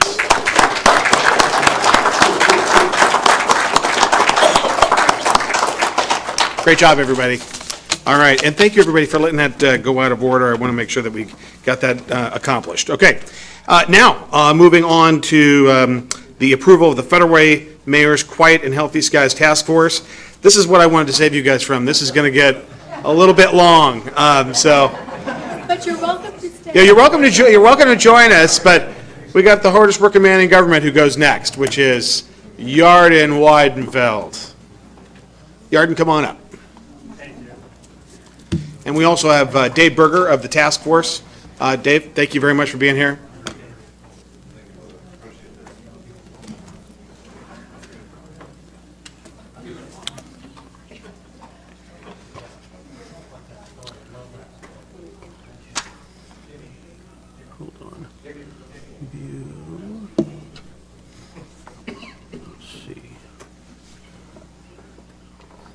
I'm just trying to get the right slideshow. There we go. Okay. Okay, great. So this is kind of, the council already heard a presentation on this report 2 months ago in August, so I don't want to belabor points that have already been made. So what I kind of have done, I've kind of eliminated some of the more technical points that we went over last time, and then just added a few things that were left off, and particularly focusing on the recommendations, which after all is really what you're voting on today. So first of all, just to, as we used to like to say in court, to refresh your recollection, I just have a few slides that just sort of remind some of the points that sort of how we got here. First of all, the first section of the Quiet and Healthy Skies report had to do with the noise impacts, and I know the mayor was pretty moved by this figure and showing that one of the key things that has happened, and I know this has really impacted certain neighborhoods like the Marine Hills neighborhood, is the dramatic increase in the use of the third runway, which originally was supposed to be for inclement weather from as you can see, just 1,379 arrivals in 2008 to 57,000 arrivals in 2017. So we're really talking about a unbelievably dramatic increase, and I think that's a lot of what has led to the dramatically increased level of complaints. The other graphic that I know had moved a lot of people, and I know a lot of people keyed in on this on the report, this came directly from a briefing that was done by Port of Seattle actually last year in the Highland Forum that Councilmember Asefa Dawson attends and that I've attended for the mayor, showing that aircraft operations just between 2013 and 16 increased by about 300,000 to about 400,000, dramatic increases each year. As it says there, 94,000 operations more between 13 and 16, that means 260 more aircraft every day going over the homes here. The next thing we're looking at in the section on the first section of the report dealing with noise impacts is ways that it could be abated in theory. And one of the things that actually Task Force member Chris Hall was really keen on as a flight path designer was that all the runways that are on the north side going there that do not go over Federal Way use the international standard of a 3-degree glide slope when in landing. The only one that does not is the longest runway that goes over Federal Way that's on a lower 2.75 degree glide path. There's a lot of talk about raising that, and actually in the report, if you look at it in detail, that's attached to part of your materials, you'll see that there's also potentially even increasing it beyond 3 degrees would make things even better. So, so that's not out of the question either. The other thing, as we saw last time, again, I've eliminated some of the slides because we went through this a lot, but you can see that the tracks that are headed to and from the northwest go out of their way over residential areas when flying over the Puget Sound would actually make a lot more sense. So that's another one of the issues that leads to a lot of the problems. Now, that was just a recap of some of the things that I went over back in August on the report. One thing at this part I think I eliminated from my presentation last time is looking at the impacts of the airport. I mean, to be fair, there's impacts on both sides, obviously positive and negative. The port itself did a economic impact study that was produced for the port by CA Community Attributes earlier this year in January, and they actually divided up impacts by city. So they showed in there, and again, this is from the port's data, so you can take it as that, showing that they estimate that 1,500 airport or Port of Seattle employees live in Federal Way, that the airport as a whole generates 5,900 jobs. With a total compensation of $297 million, or about $50,000 per job, generates about $402 million in economic activity, they say, $10 million in local taxes, and basically 6% of Federal Way's gross domestic product. So that's figures coming from the port on economic benefits. Now, on the other side, we have economic impacts over here. To be honest, there isn't really much on that, and one of the reasons for that is because there really hasn't been any study on the local impacts for 21 years. The last one was released in 1997 that I went through a little bit last time, and it's covered in great detail in the report. As you know, the council unanimously approved 7-0 the Federal Way participation and helping in funding a new impact study that we're working on now. I'll get to that in a second, a little later at the end of the presentation. But The last one was 21 years ago, and as I think I mentioned at the last presentation, the Port of Seattle, the port at that time did not have anything to do with that, and they rejected its findings. They said they thought the methodology was faulty, and they basically didn't follow any of its recommendations. So that one was led by the cities themselves, particularly the city of Burien. That study, so there's really not recent data, to be honest. So to go back to the last study in 1997, concluded that time the Federal Way would suffer a loss of single-family residential property tax revenue between 2000 and 2020 in the amount of over $11 million as a result of construction and operation of the third runway.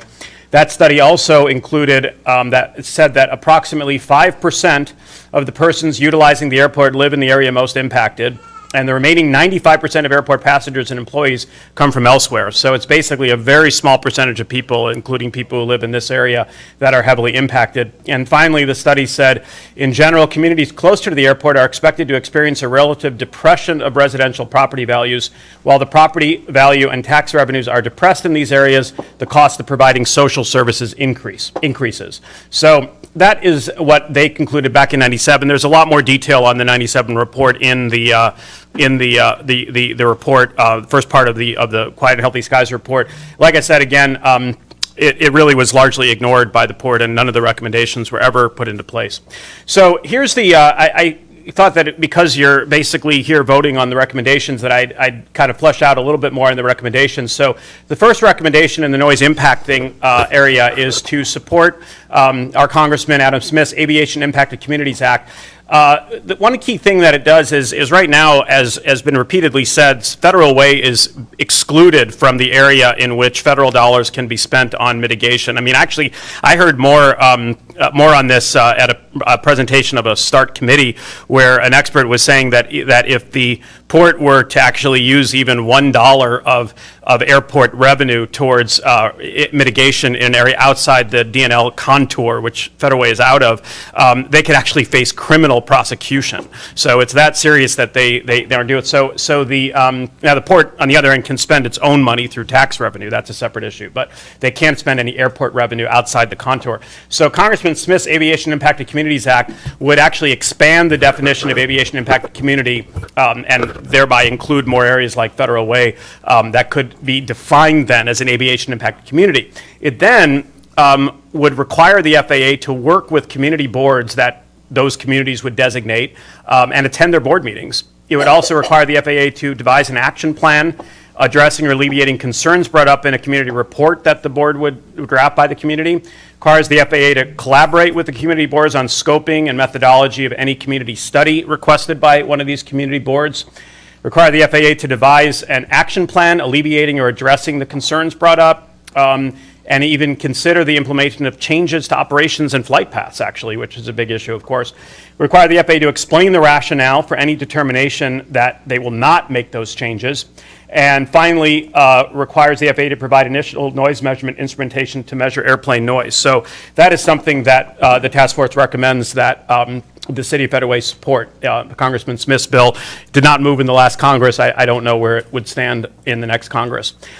Secondly, support the efforts of Congressman Smith and others to ensure that the FAA quickly completes evaluation of the DNL and alternative metrics. The mayor signed on to, or actually sent a letter to Congressman Smith requesting that he write the FAA about that, the director, and as a follow-up, as a result of Mayor Farrell's letter, the Congressman Smith did write to the FAA director. We got a response on that, which I'll share.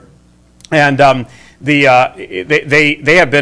Congress has been essentially demanding that they evaluate this DNL noise metric and look at alternative metrics for a long time, and they still don't really have a report on that, if I'm correct, right? I mean, so then engage with newly authorized FAA community engagement staff, because the FAA in the last budget, federal budget, was authorized I can't remember how many, I think 15 or 20 new community staff whose job is to engage with local communities.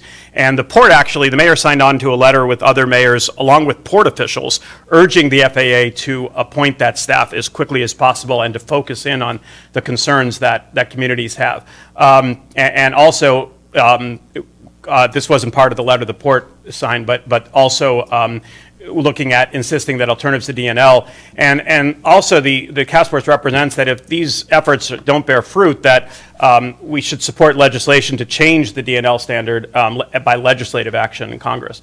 Then lobby to change glide slopes to at least 3, I keep making that mistake that Chris Hall's corrected me on, to at least 3 degrees or higher, and flight paths so as not to go over populated areas. Now, I will say that the next recommendation is to make the case that the third runway should only be used for its original purpose, inclement weather. I will say on an optimistic note that the SeaTac Airport Stakeholders Roundtable, START, which meets every other month, did actually launch, as they said they would, a subcommittee or committee on looking at noise mitigation. And actually all 3 of Federal Way START members, myself, Chris Hall, and John Reesing, volunteered to be part of that committee as well. And at the first meeting, I wasn't able to make the September meeting, and neither was John Reesing. I still have to talk to Chris Hall about, because I believe that he was going to go.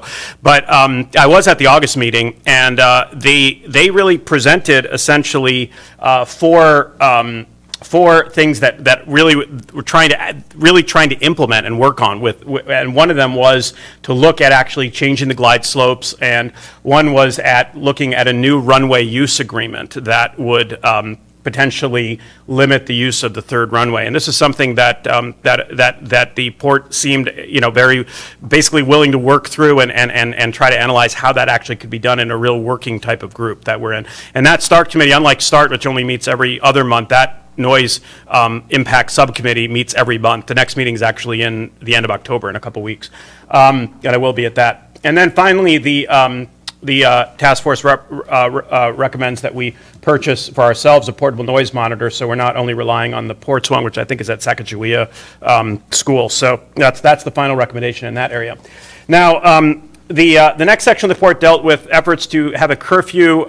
Again, this is refreshing from just to remind people what was covered last time, that the port handled over 425,000 metric tons of air cargo in 2017, which was a 16% increase in 1 year, 6th straight year with an increase in air cargo.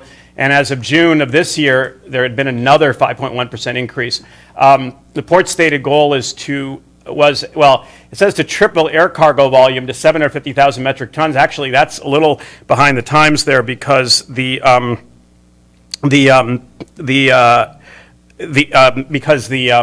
it's already at 425,000, so we're already really halfway towards their goal of tripling the air cargo volume.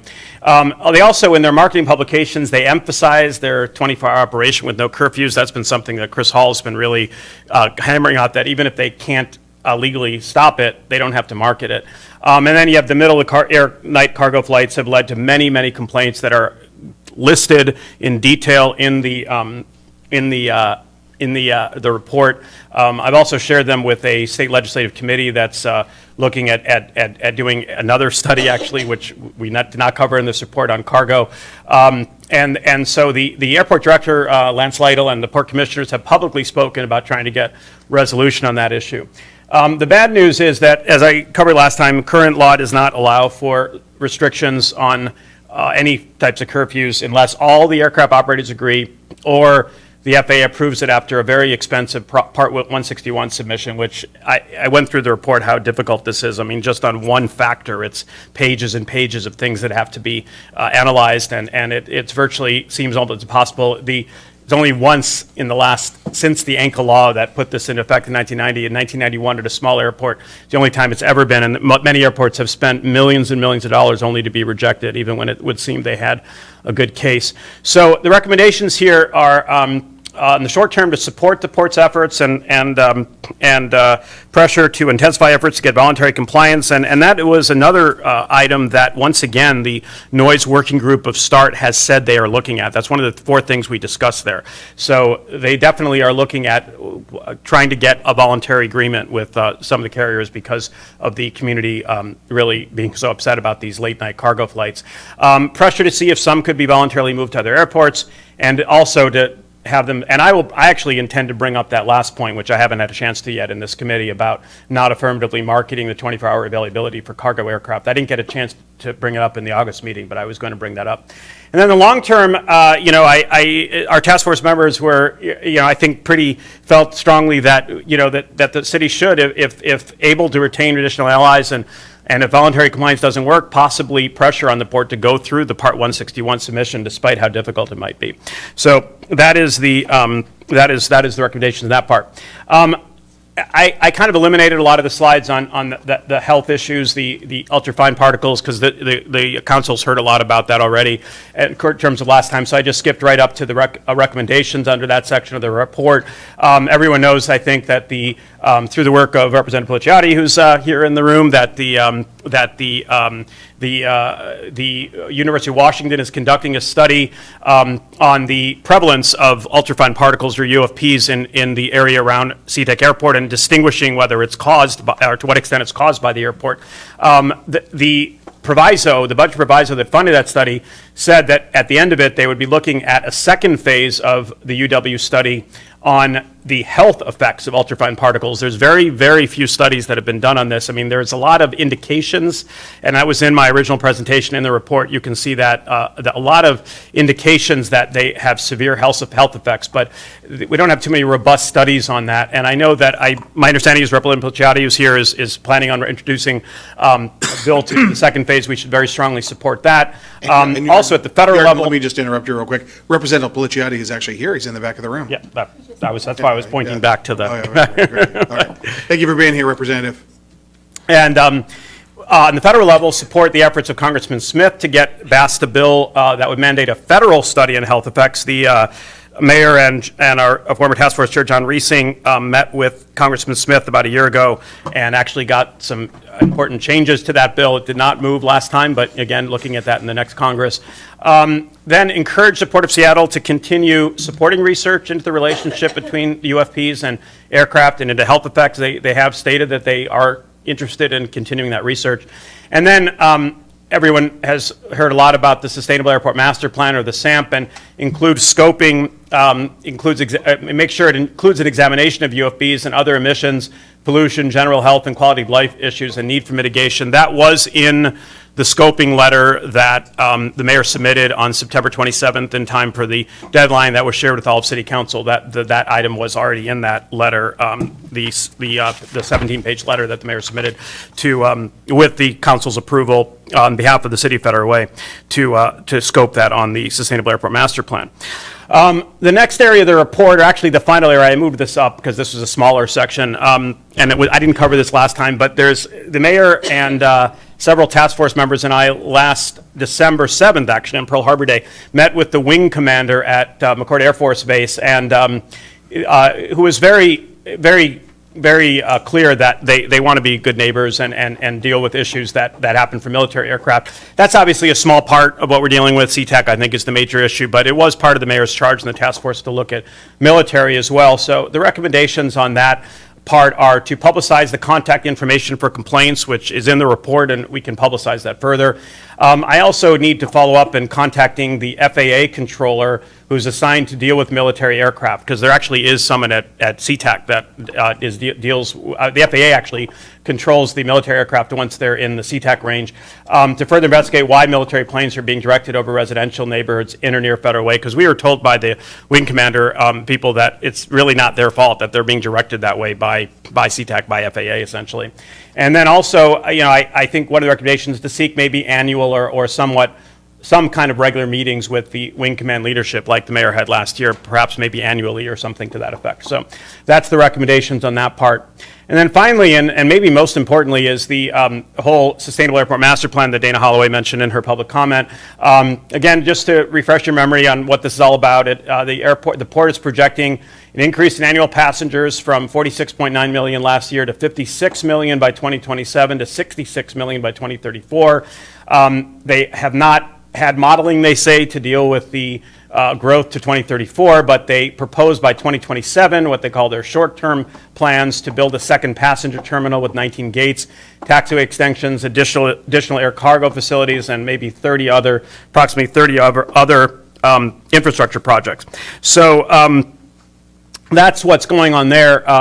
They don't have modeling through 2034, which is one of the objections which we've noted in the scoping letter. Well, let me go through this first. The SAM projections actually may be underestimated because they actually projected a little under 400,000 operations in 2019, which has already been exceeded 2 years ago. So these figures actually might even be underestimated. And yet still the SAMP is projecting 540,000 operations by 2034, which would be a 31% increase over 2 years ago. So again, it just doesn't stop there. So they're doing, as I think Ms. Holloway mentioned, that they're doing the broad environmental review. I think the mayor said from the very beginning to the task force, from the very beginning, said what Ms. Holloway said actually, which was that the best way that the city can have impact on the port is through this environmental review of the of these growth plans. So they have to analyze the health and environment effects under the state and federal acts, SEPA and NEPA.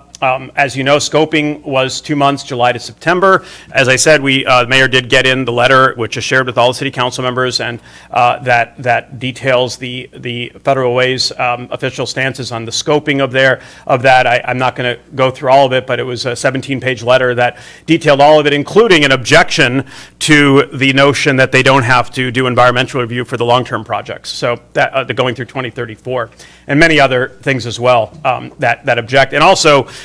Really insisting upon again, as Ms. Holloway said, a no project plan that would look at, how they could deal with, really not doing this at all. The draft EIS is expected next summer, maybe even next fall. I suspect it might be much further delayed than that from what I'm hearing. And then there'll be another public comment period. So recommendations here. First of all, advocating for Federal Way's interest in connection with the port just recently formed a airport capacity SAMP committee, so advocating for our interest in that, and also encouraging their efforts to explore alternative airport locations that the port has talked about. Second, advocating for Federal Way's interest with respect to the PSRC, Central Puget Sound Regional Airport Regional Aviation Baseline Study. As has been pointed out, the mayor sits on the executive board of PSRC, and at his insistence, the inclusion of capacity and local impacts was included in the scoping for that study. There's a lot of hope, I think, that when that baseline study is done, which is due the end of next year, that the next step would be looking at siting a new regional airport. So that would also be something that this city should support per the task force. Supporting State Rep. Plicciotti's aircraft noise abatement bill, which would ensure that Federal Way is included in the area in which the port may operate noise abatement program. Representative Plicchiotti did introduce that bill last year and will, I think, introduce it again this year. Task Force member Dave Berger and I met with him briefly a couple months ago about some ideas on that, and that's something that would be very important because currently, like I said, the federal funds can't be spent beyond the noise contour, but the state law also prohibits any funds at all by the port being spent beyond 6 miles from the port. So we're basically outside of the state range as well. So Representative Plicchiotti saw that and is working on doubling that to 12 miles. So the Federal Way would be included in that. Then engaging technical and legal expertise needed for analysis and response to the forthcoming SAMP. The mayor, from the mayor's budget, authorized $4,000 for consulting that helped us in crafting the scoping letter that was sent out. I don't think, I was talking to the deputy mayor at one of their agency meetings about the spending of that much. I don't think we've spent the whole $4,000. I don't think it was necessary. I don't have another final bill yet, but in any case, they really actually were helpful in limiting the amount of time that we had to use on that, and we're done with that part because that was submitted. The mayor also has included $50,000 a year in 19 and 20 for a total of $100,000 to engage expertise that would be needed, actually much more in responding to the EIS. I was talking to Mr. Berger. I think we were talking about the EIS could be thousands of pages long, literally. So it's going to need real technical expertise. We could join with the cities of Burien, Des Moines, Normandy Park, and SeaTac that have hired their own expert, and that's something which does not have to be decided now. That's something that we could look at the options for that. It's just the $100,000 is in the budget. And then supporting the Department of Commerce study of SeaTac airport impacts, including by contributing to share the funding. The council's already approved that. The MOU, I was talking to city manager of SeaTac, Skorsko, yesterday. The final signed copy is not available yet because Tukwila still has to pass it. So that's the reason I don't have the final signed copy yet. But we have submitted it. I know there's been rumors going around that we didn't do that. So this was submitted immediately. The mayor signed it right after city council authorized him in September, and it was submitted to basically all the city managers a couple weeks later. So we're still waiting to get the final copy back. But that was approved. They have I mentioned when I was talking about that, about them rebooting that to include more community input. There was a little bit of people upset, and I'm not going to go through it again, but the whole difference between the proviso and the letter that was sent directing them, and then the exclusion of public people. So it's been rebooted. Meetings will largely be open to the public, first of all, on the advisory committee to the Department of Commerce. In addition, each city is going to have not just a staff person, but also a community person. The mayor has appointed David Berger to be Federal Way's staff person who's here, and he and I both, for the first time together, attended the meeting yesterday. And we will have meetings every other week now on coming up with the scoping for that study. So, and all cities have a community rep, and the meetings will be open to the public. So, except the ones that are more technical, but the meetings that are just broadly based will be open to the public. So it's been rebooted, and we're at work on that, and hoping to get basically hopefully a consultant in by the end of the year, and then. Consider asking the Washington Department of Transportation or other state agency to request designation as SEPA lead agency. I think it's been pointed out by a number of people, including the mayor, that it's a little bit odd that the port is its own regulatory agency with SEPA. So they actually are regulating themselves. And for NEPA, the federal, it's the FAA. So it's sort of like what's that phrase, the fox in the chicken coop or something like that. So, hen house, thank you. The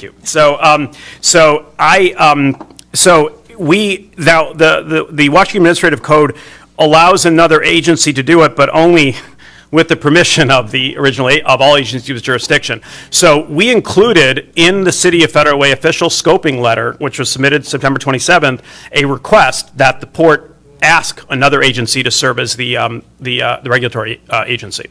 So that has already been submitted. Finally, I don't know how practical this is, but requesting the port underwrite technical support needed by airport impacted community organizations to conduct their own review of the SAMP draft EIS, for instance, the Marine Hills Group or any of the other community groups. And then finally, and I was talking to Mr. Berger about this earlier today, about this being maybe one of the most important recommendations here, and I know Councilmember Kopeng was talking about this as well, that the task force is recommending that the City Council form an aviation impacts committee with 4 charges, basically. First of all, monitoring implementation of city policies on aircraft overflight impacts. Second, keeping the whole council apprised of the status of those efforts. Third, serving as a sounding board for residents that are concerned about overflight impact in neighborhoods. And then finally, keeping those residents and the entire community informed of the city's various efforts. I think the idea would be that would meet like the other committees once a month. I would be available to give presentations like I've been doing for Councilmember Johnson's committee on the homeless task force, and it could be like that. Now, there's also been some talk, I know, and I think Councilmember Kopeng was going to raise this about perhaps that could be in the domain of LUTC. I mean, I don't know. That's up to council to decide whether that makes sense or forming a new committee. I know LUTC already has a lot of on its plate already, so I'm certainly available. I don't want other staff like Mr. Walsh or people there to be burdened by this, so I would certainly be available to do that. So, I think, the deputy mayor and I have talked previously, and I think it does make sense to have it reside in land use, but we'll leave it to the council to discuss further. Councilmember Kopeng, any thoughts on that issue? I think the deputy mayor and I have discussed that as well, and we do think that, makes the most sense. Okay. Absolutely, of all the committees, and I don't think we need a new committee. Yeah, we exactly. can fold it in, and I agree. If we need to have a special meeting, we can certainly have a special meeting. But I think for the purposes of ongoing business, I think the committee would be well served having it within the constraints of the Land Use and Transportation Committee.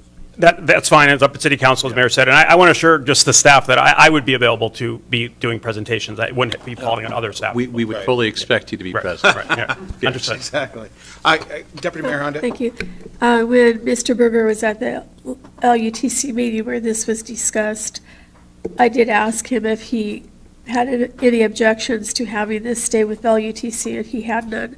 But I do believe it belongs with LUTC, and you are always welcome to come to any council committee meetings, but I don't see a need to start a whole new council committee for this. Yeah, that makes sense. I agree with that. Okay, any other questions of Councilmember FEDRAC? Thank you, Mayor, and thank you for the presentation. I do have a question around Representative Mike Pelliciotti's aircraft noise abatement bill. So it extends it from 12 miles to 12, from 6 to 12? But Right. it seems like 12 miles is just like the tip north end of Federal Way? I don't No? think so. No, it goes, right now, it actually, I think, reaches the, right, I think the cutoff right now is right north of Federal Way. So I looked at it, 12 miles goes right to the, almost to the southern border of Federal Way. It does. Okay, I just looked it up, Googled it, and it just seemed like the And thing, it's, but I could be wrong. Yeah, good point. Was there, did you have another question?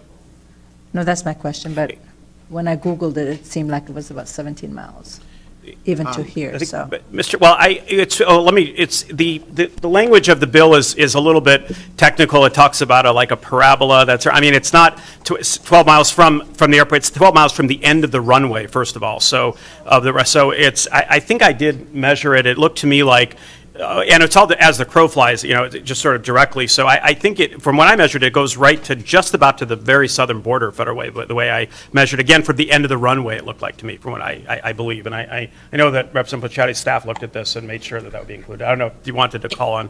Well, let's go with the Councilmember Duclos. Oh, I just wanted to make a comment. You know, every Wednesday, I usually go up to the Town Square Park and do my mile, which takes me between 10 and 15 minutes. And the last time I was there last week, I counted 6 planes in that amount of time going over. And they weren't very high because they had just either taken off or they were coming in. And in the summertime, there's a lot of children that play in that park. And they're hearing this noise and they're getting whatever else is coming down in the atmosphere too. So we really have to do something.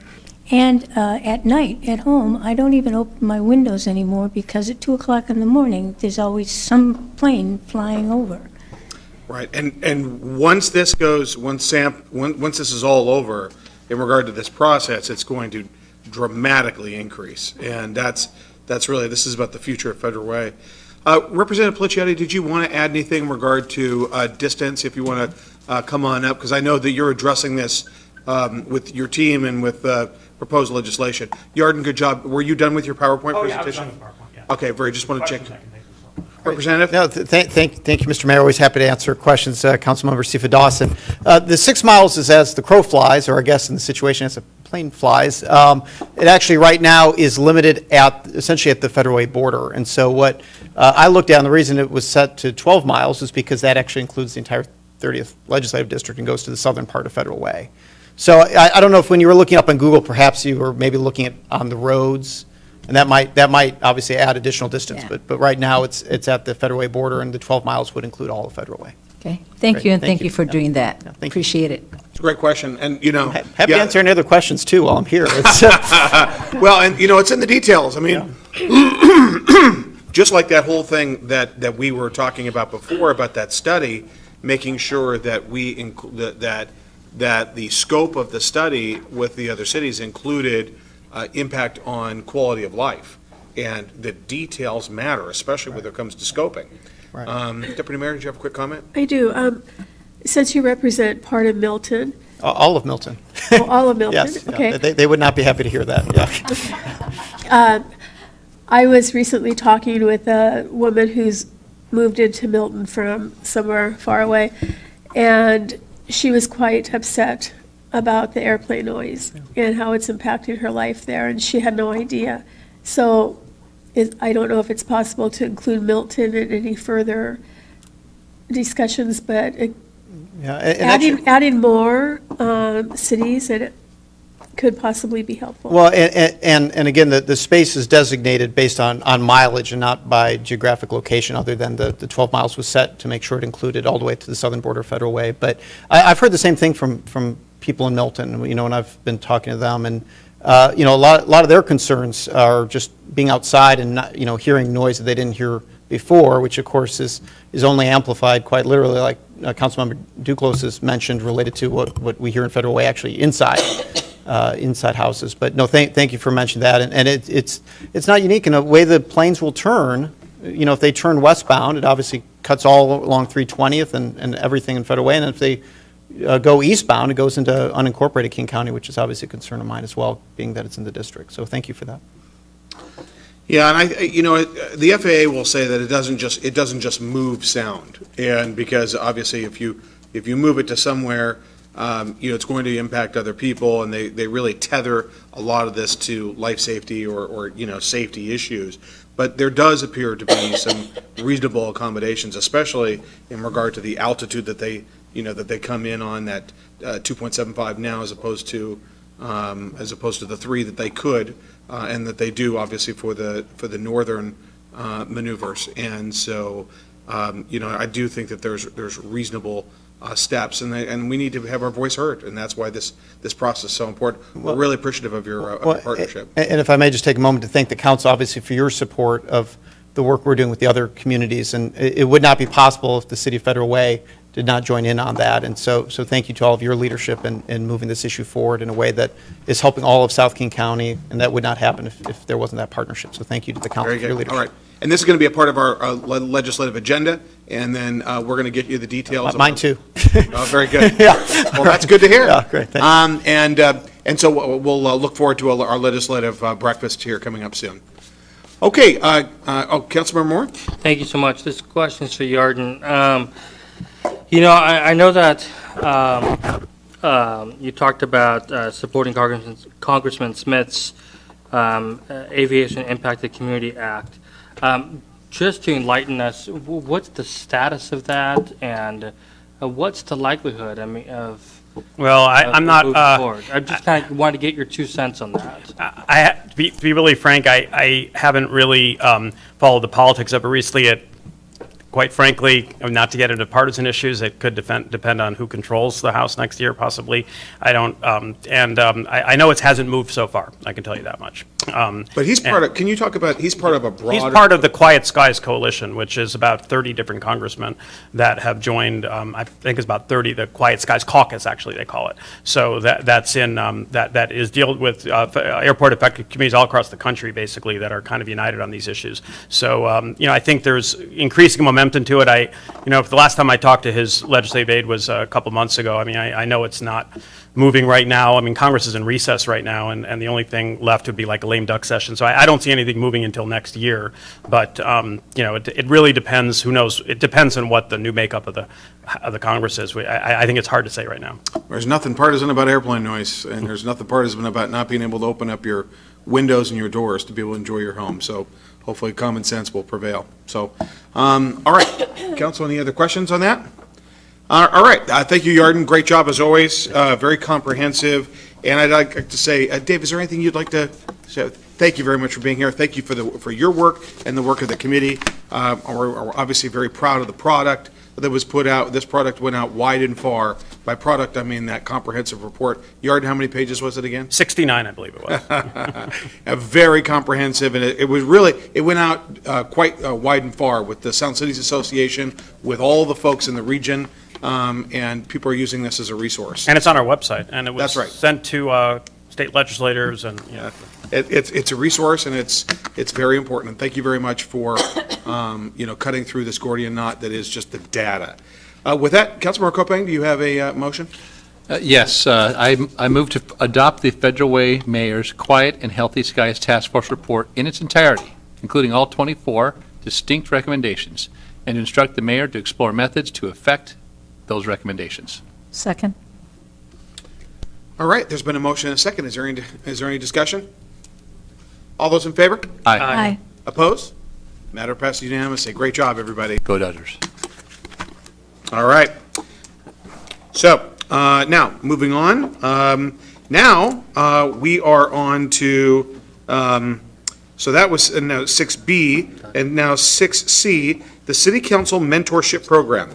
First, we'll have a staff report from Jerry Lynn Clark, Executive Assistant to the Council, and we also have Jesse Johnson with regard to this program. So, with that, Thank you, Councilmember Mr. Johnson. Mayor. Thank you.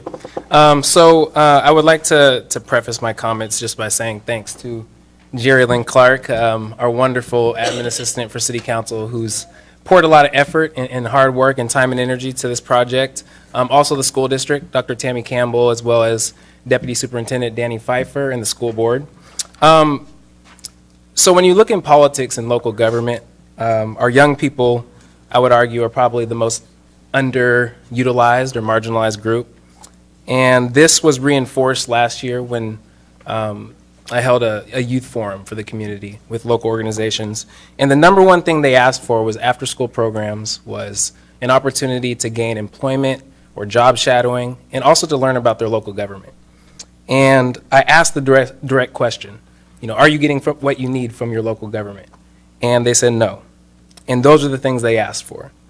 And so this is a positive step for us as a city council to begin to educate our young folks about local government, about our jobs. And it also provides an opportunity for them to get experience for, hopefully, future opportunities. So I'm going to get into the presentation. City Council Internship or Mentorship Program is a part-time, unpaid volunteer leadership development mentorship program for Federal Public Schools juniors and seniors from diverse racial, cultural, and socioeconomic backgrounds. The program is committed to uplifting scholar mentees by providing them with professional experience, essential leadership skills, and career pathways to influence the city of Federal Way. The vision for the program is that the City Council Mentorship Program will provide high school juniors and seniors with meaningful professional experience to supplement and enhance their academic interests and career pursuits. Additionally, mentorships enable scholars to establish effective working relationships with professional staff, which may be beneficial to their future career development. Hope I'm not going too fast. Program goals. So provide accessible, equitable, and scholar-centered opportunities, utilizing the school district's language there, for scholar mentees to learn about city government and to share their ideas with their local elected officials. Develop an opportunity for scholar mentees to gain an understanding of our democratic process. Provide leadership development experience that helps scholar mentees grow into positions of influence in government-related fields. Create opportunities for high-quality work experience to build resumes serving the community. And finally, to provide opportunities to develop valuable professional networks throughout the city. So expectations. The scholar mentees would participate approximately 2 to 3 hours a week or 8 to 12 hours a month, paired with a city council member. So it could be, the pairings could be decided based on their interests. So it could be finance, it could be parks, it could be economic development, and so on. Mentorship hours could include attending city council meetings, committee meetings, meetings with department staff, and also participating on panels, roundtable discussions that we get invited to, and other activities and events. So this program would go live hopefully within the week, and we would have an application process until November 30th in the hopes of having them interview in December to start in January. So it would be for, again, for scholars that are juniors or seniors in high school, having at least a 2.5 GPA on their academic transcripts, have to consider a profession related to some aspect of the City Council business objectives, complete an online application by the required date and provide a letter of recommendation, and then finally interview at City Council, similar to how we do with our commissions at a special council meeting. Okay, so any questions from my colleagues? All right, council, any questions? Councilmember Moore? Councilmember, good work on this, and I certainly look forward to supporting this, and I know that this is only the beginning. It's the start, because I know that you and I have had conversations about our scholars that have just graduated. Some are kind of in between, and we want to do everything we can to support those individuals, but this is a fantastic start for right now. If you can just help me understand, these mentors, will be working with us individually, just like interns, but we can't call them interns, I get that. But they're going to be interviewed, and forgive me because I used to work in Olympia, I used to work with interns, so that's the mentality I'm kind of thinking this through. But if they're going to be interviewed with all of us together, how's that going to work following that? So first of all, they'd be mentees, but I know what you mean. Yeah. So they would interview with all of us. We would select the top 7 for each of us, and so then based on interest. So one of the things with the application, they have to list their interest. So finance, again, like I said, economic development, public safety, tourism, all that stuff. And so once they interview with us, we will decide as a council and kind of match that. And I think Jerry Lynn will probably have a big deciding factor in that as well, because it also is going to depend on time. So when we talk with them about their schedules and how that, how that aligns with our schedules, then we'll be able to determine that. So there will be one city council member paired with each mentee, and so we'll select 7. I may have an issue with that because my schedule might not meet anybody else's, so it's Right. not that I don't want to do it, but I can't change my schedule either. No, absolutely. And one of the things that we'll put, or is actually into the description right now, is they'll be able to attend city council meetings and committee meetings at like a baseline.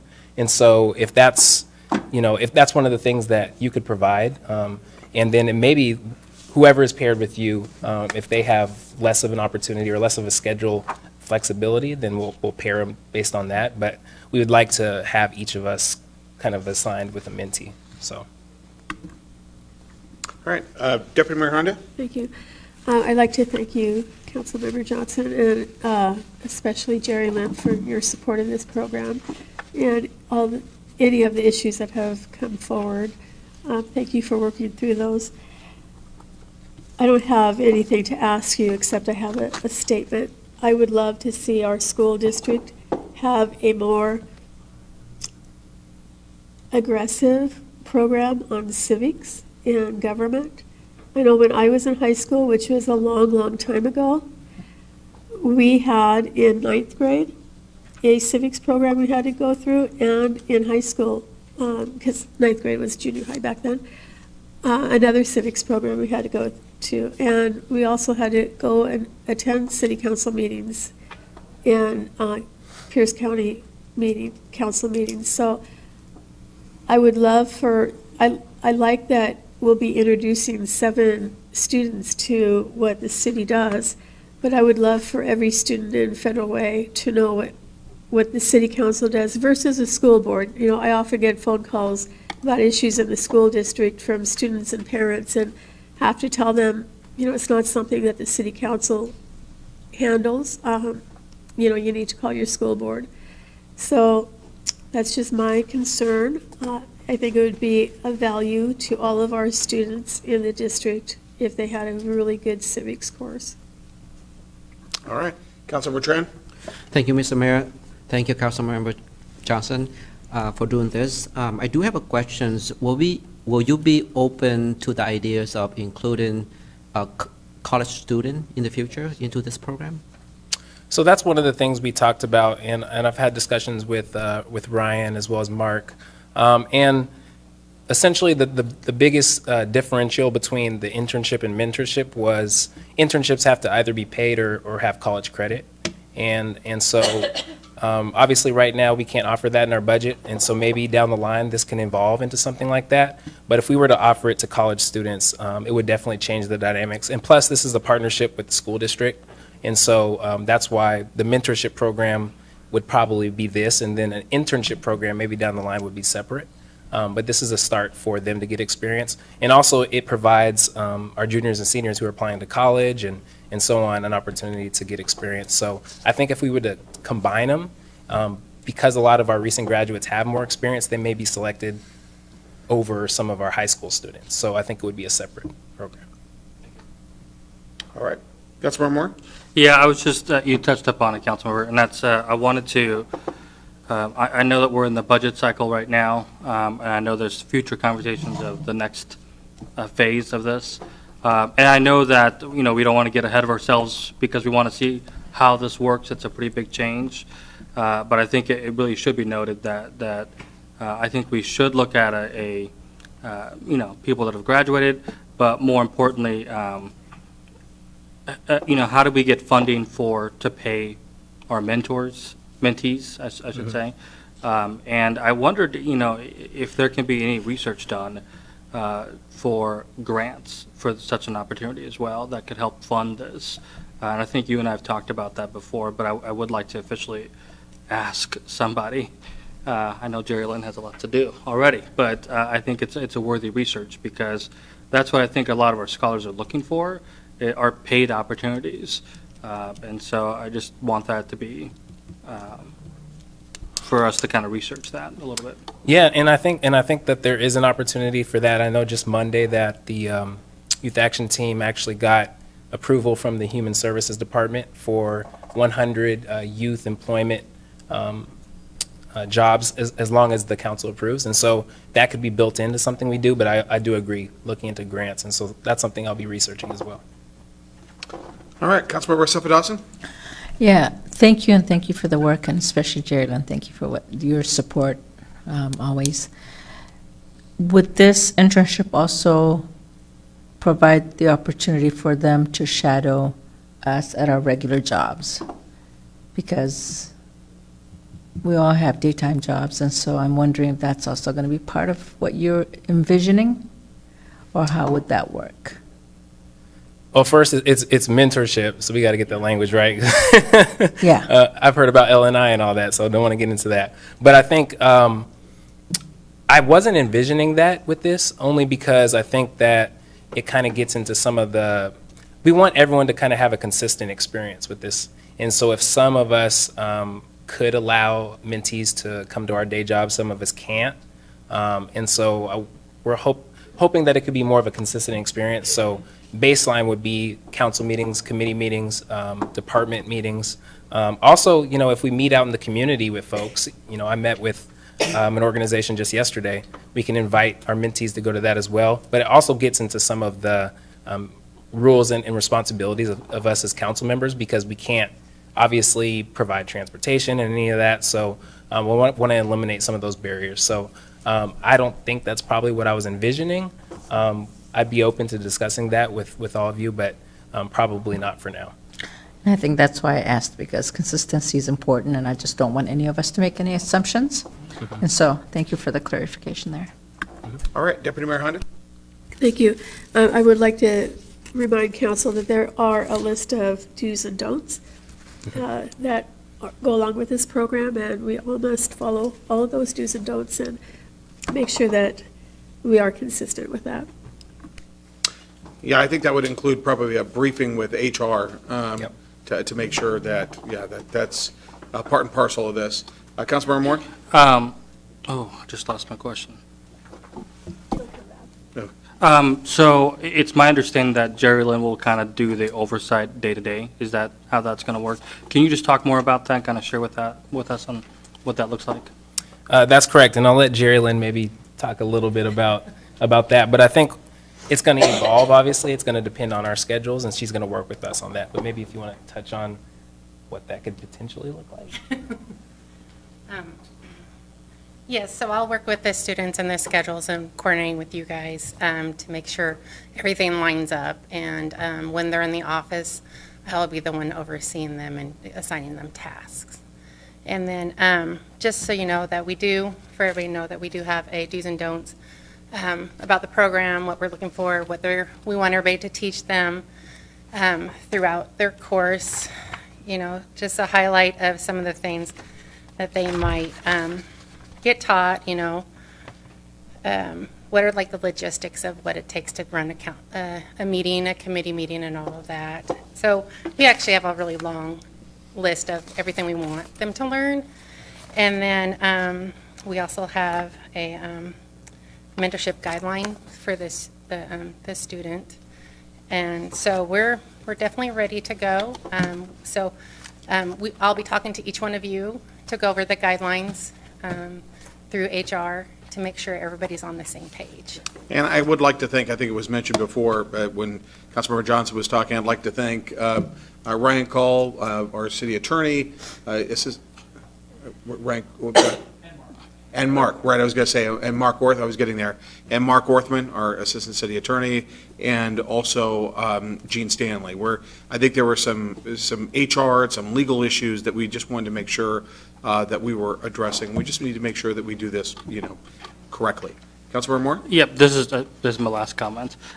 So I do want to add a comment to advocate, and again, I know this is just the beginning, Councilmember, but there's just a lot of opportunities here at City Hall as well. So I hope that and I think it's more on the mayor's purview to open it up for technology, for all sorts of other usage where we can just get interns as well, because I would like to empower that at City Hall.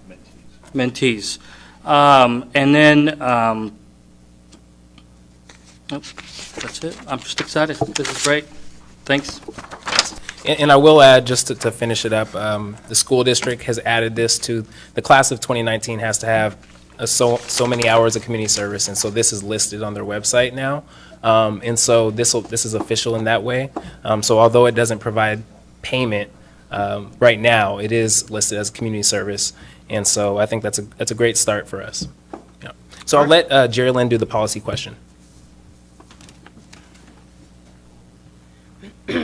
Okay, so the policy question is, should the city council approve the resolution for the city council mentorship program? And then option 1 is approve the resolution for the city council mentorship program, or do not approve it. Okay. Councilmember Johnson? Thanks, Mr. Mayor. I move approval of the proposed resolution. Second. Second. Been a motion and multiple seconds. Is there any further discussion? All those in favor? Aye. Aye. Opposed? All right, matter passed unanimously. Congrats. All right, now, council discussion regarding, yeah.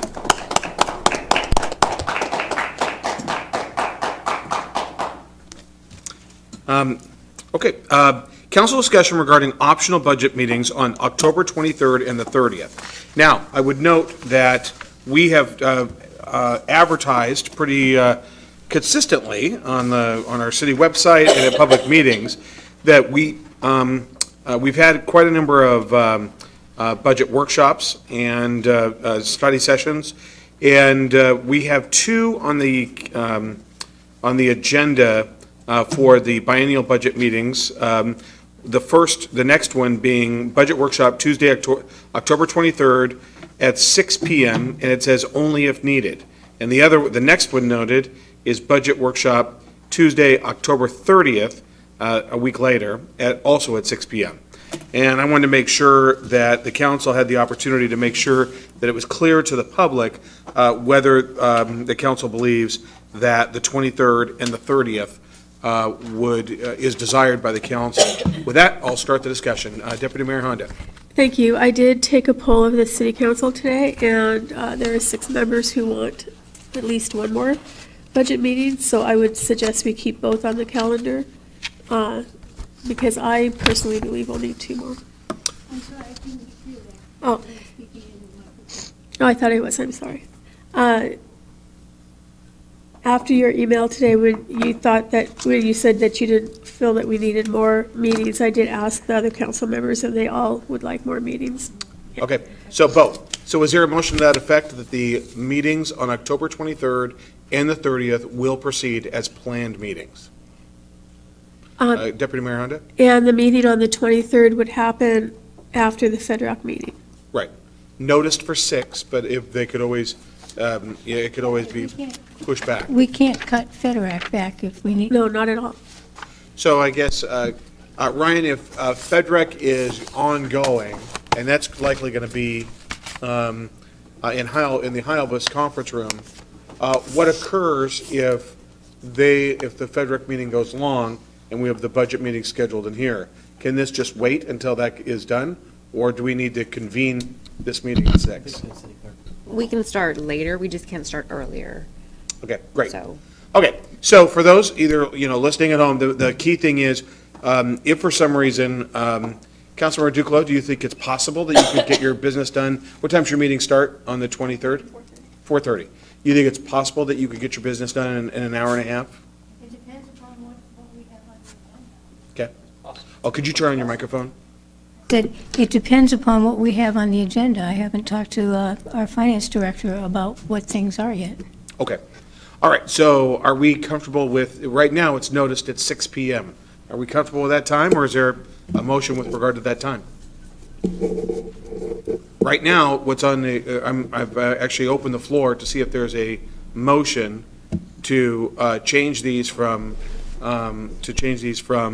possible to whether they're actually happening, and at what times. Right now, they're noted at 6 PM. Is there a motion?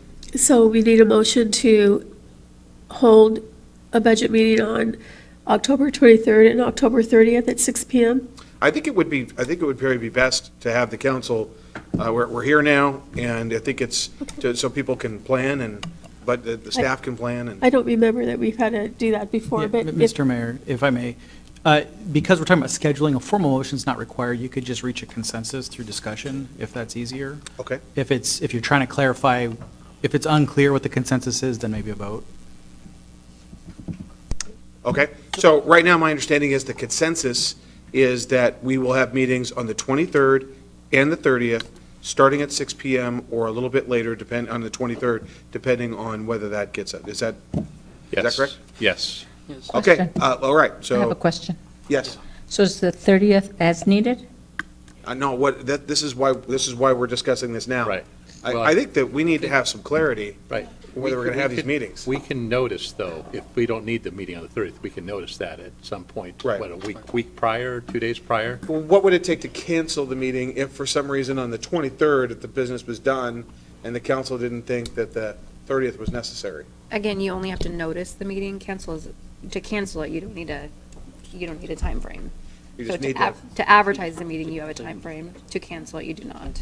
So we can always cancel it if we advertise. And who cancels it? I guess my question is, the mechanism for, I want to make sure that we're doing everything. Is that just something that if I talk with a couple of council members or if I get word back that, is that just something that I would just? We could discuss it at agenda setting. Mr. Mayor, Yes. what if we schedule the 23rd, and at that meeting, if we need the next one, schedule that one? Do I hear consensus for that? I think I'm with Councilmember Duclos, but I think that we should do the opposite. We should schedule for the 23rd, and at the conclusion of the meeting on the 23rd, decide whether we want to cancel the 30th or move forward with it. That's what I was going to say. Kind of what you, yeah, I think that's what you was. I think we're on the same page. Yeah. just- Yeah. But we would cancel it or just continue with it as scheduled, currently scheduled. Okay, all right, is that clear to everybody? That's fine. All right, so to recap, the consensus is, I'm not sure why we don't want to vote, but the consensus is that we're going to have the meeting on the 23rd, no matter what. Then that, at that meeting, it'll be determined whether there will be the necessity for the one on the 30th. Are we on the same page? Yes. I believe on the 23rd, we will know if we need to continue on to the 30th. And if we choose not to, there's plenty of time to let the public know that we will not need the 30th meeting. But if you want to vote, I made a motion. No, I think we've established that. Okay, Okay. all right. All right, so moving on to the next item is 7B, Council Bill 745, amending Federal Way Revised Code Chapters 19-142 and 15.15, flood damage prevention. Staff report from Doc Hanson.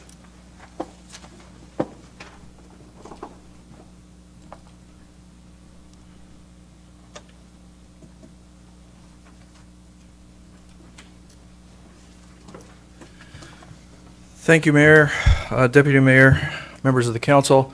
I'll try to go through this very briefly. It has gone to the LUTC, and I was trying to be very brief there. And we've had quite a meeting tonight. So I'll try to get through very quickly. What we have for the purpose of these amendments and why this is before you is we had from DOE what's called a community assistance visit. It's quite cute. Actually, it's an audit by the Department of Ecology looking at our regulations and making a determination as to whether or not they're adequate or not and what's missing or what's right. So the purpose of these amendments is to update our current code to meet the current state laws. They saw that there were a number of things that were missing from our current code. Identifying the exempt activities that are exempt within the state law that are not identified within our own code, and requiring floodplain permits for and habitat assessments for projects within a floodplain. The proposed amendments specifically, and I'll summarize these, eliminate the chapter of 1515. The reason for that is 1515 is exactly the same wording as 19.142. But whenever you do that, if there's an amendment to one chapter, then you have to make an amendment to another chapter. In other jurisdictions that I've been involved in, whenever that amendment is not made, then you have a conflicting code. The second proposed amendment is to add and amend definitions. Within the report, I've indicated those definitions. They're quite insignificant, but at the same time, they reference other parts of the code that are necessary as identified by the state.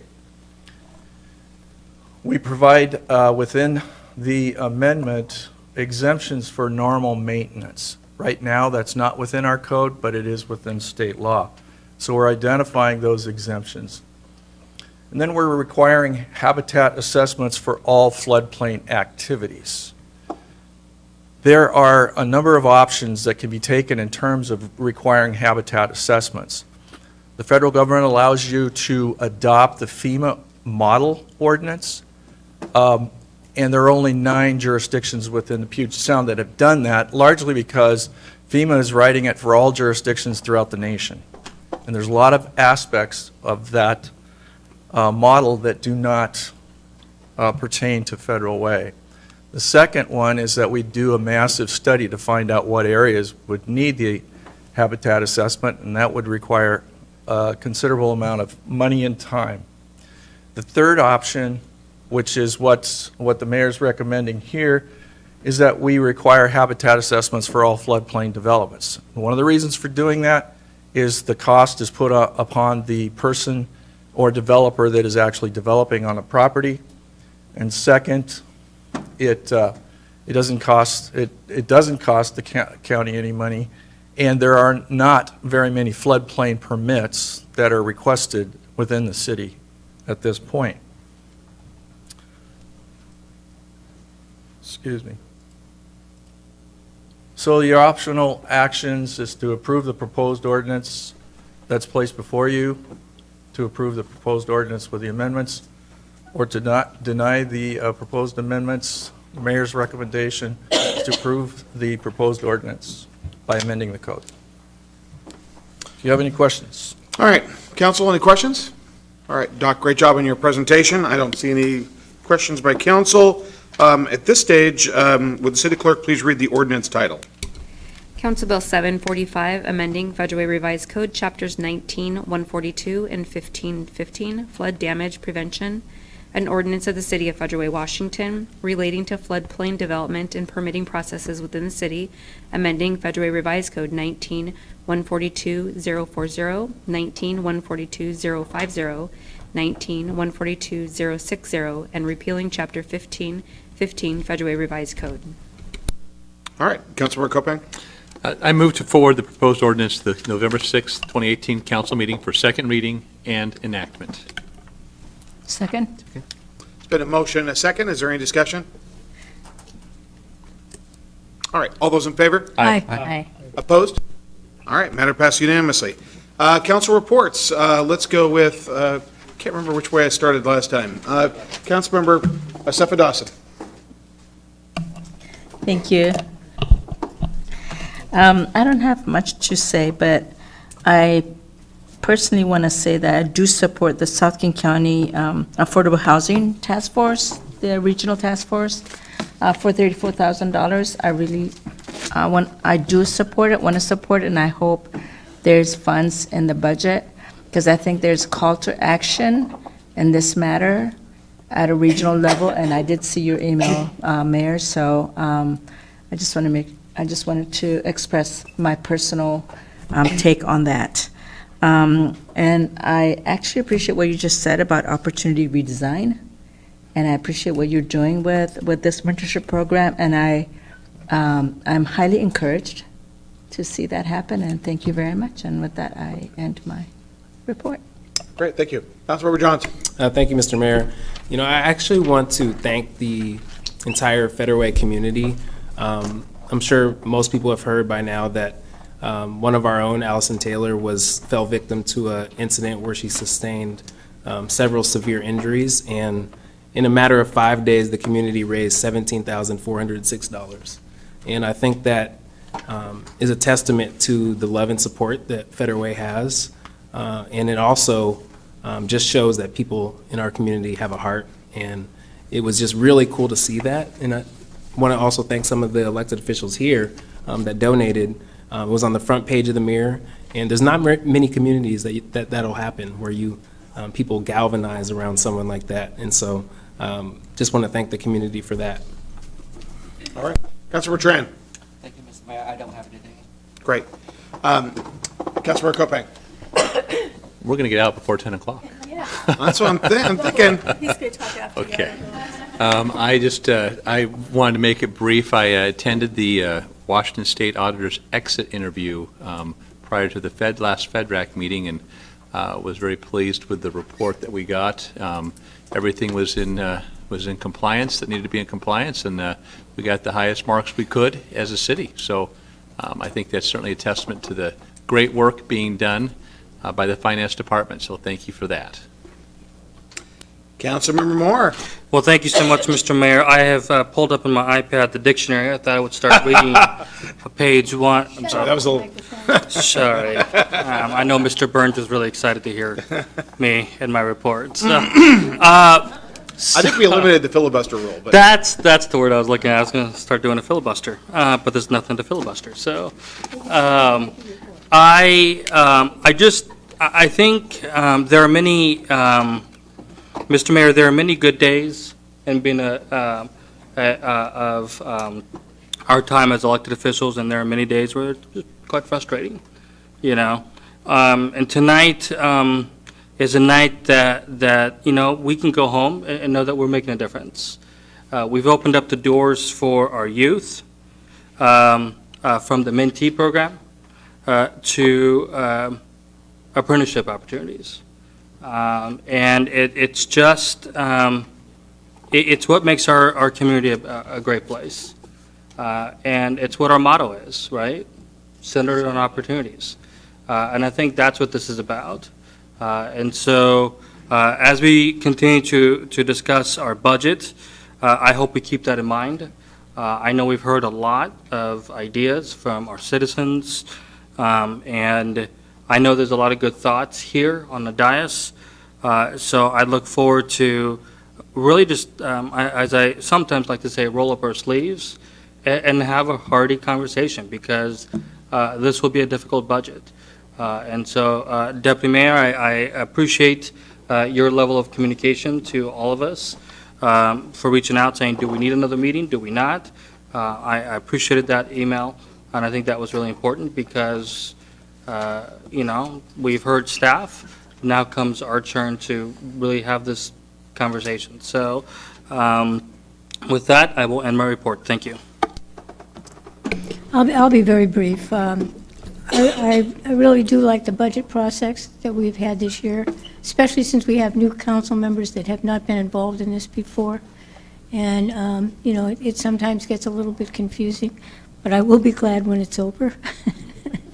So I look forward to us, you know, I think the staff, I want to thank everybody, all of the department heads for their presentations. I thought they were very, very thorough and answering a lot of our questions, and making everybody up here on the same page as one another, because all of us getting the same information. So thank you all for your work on that.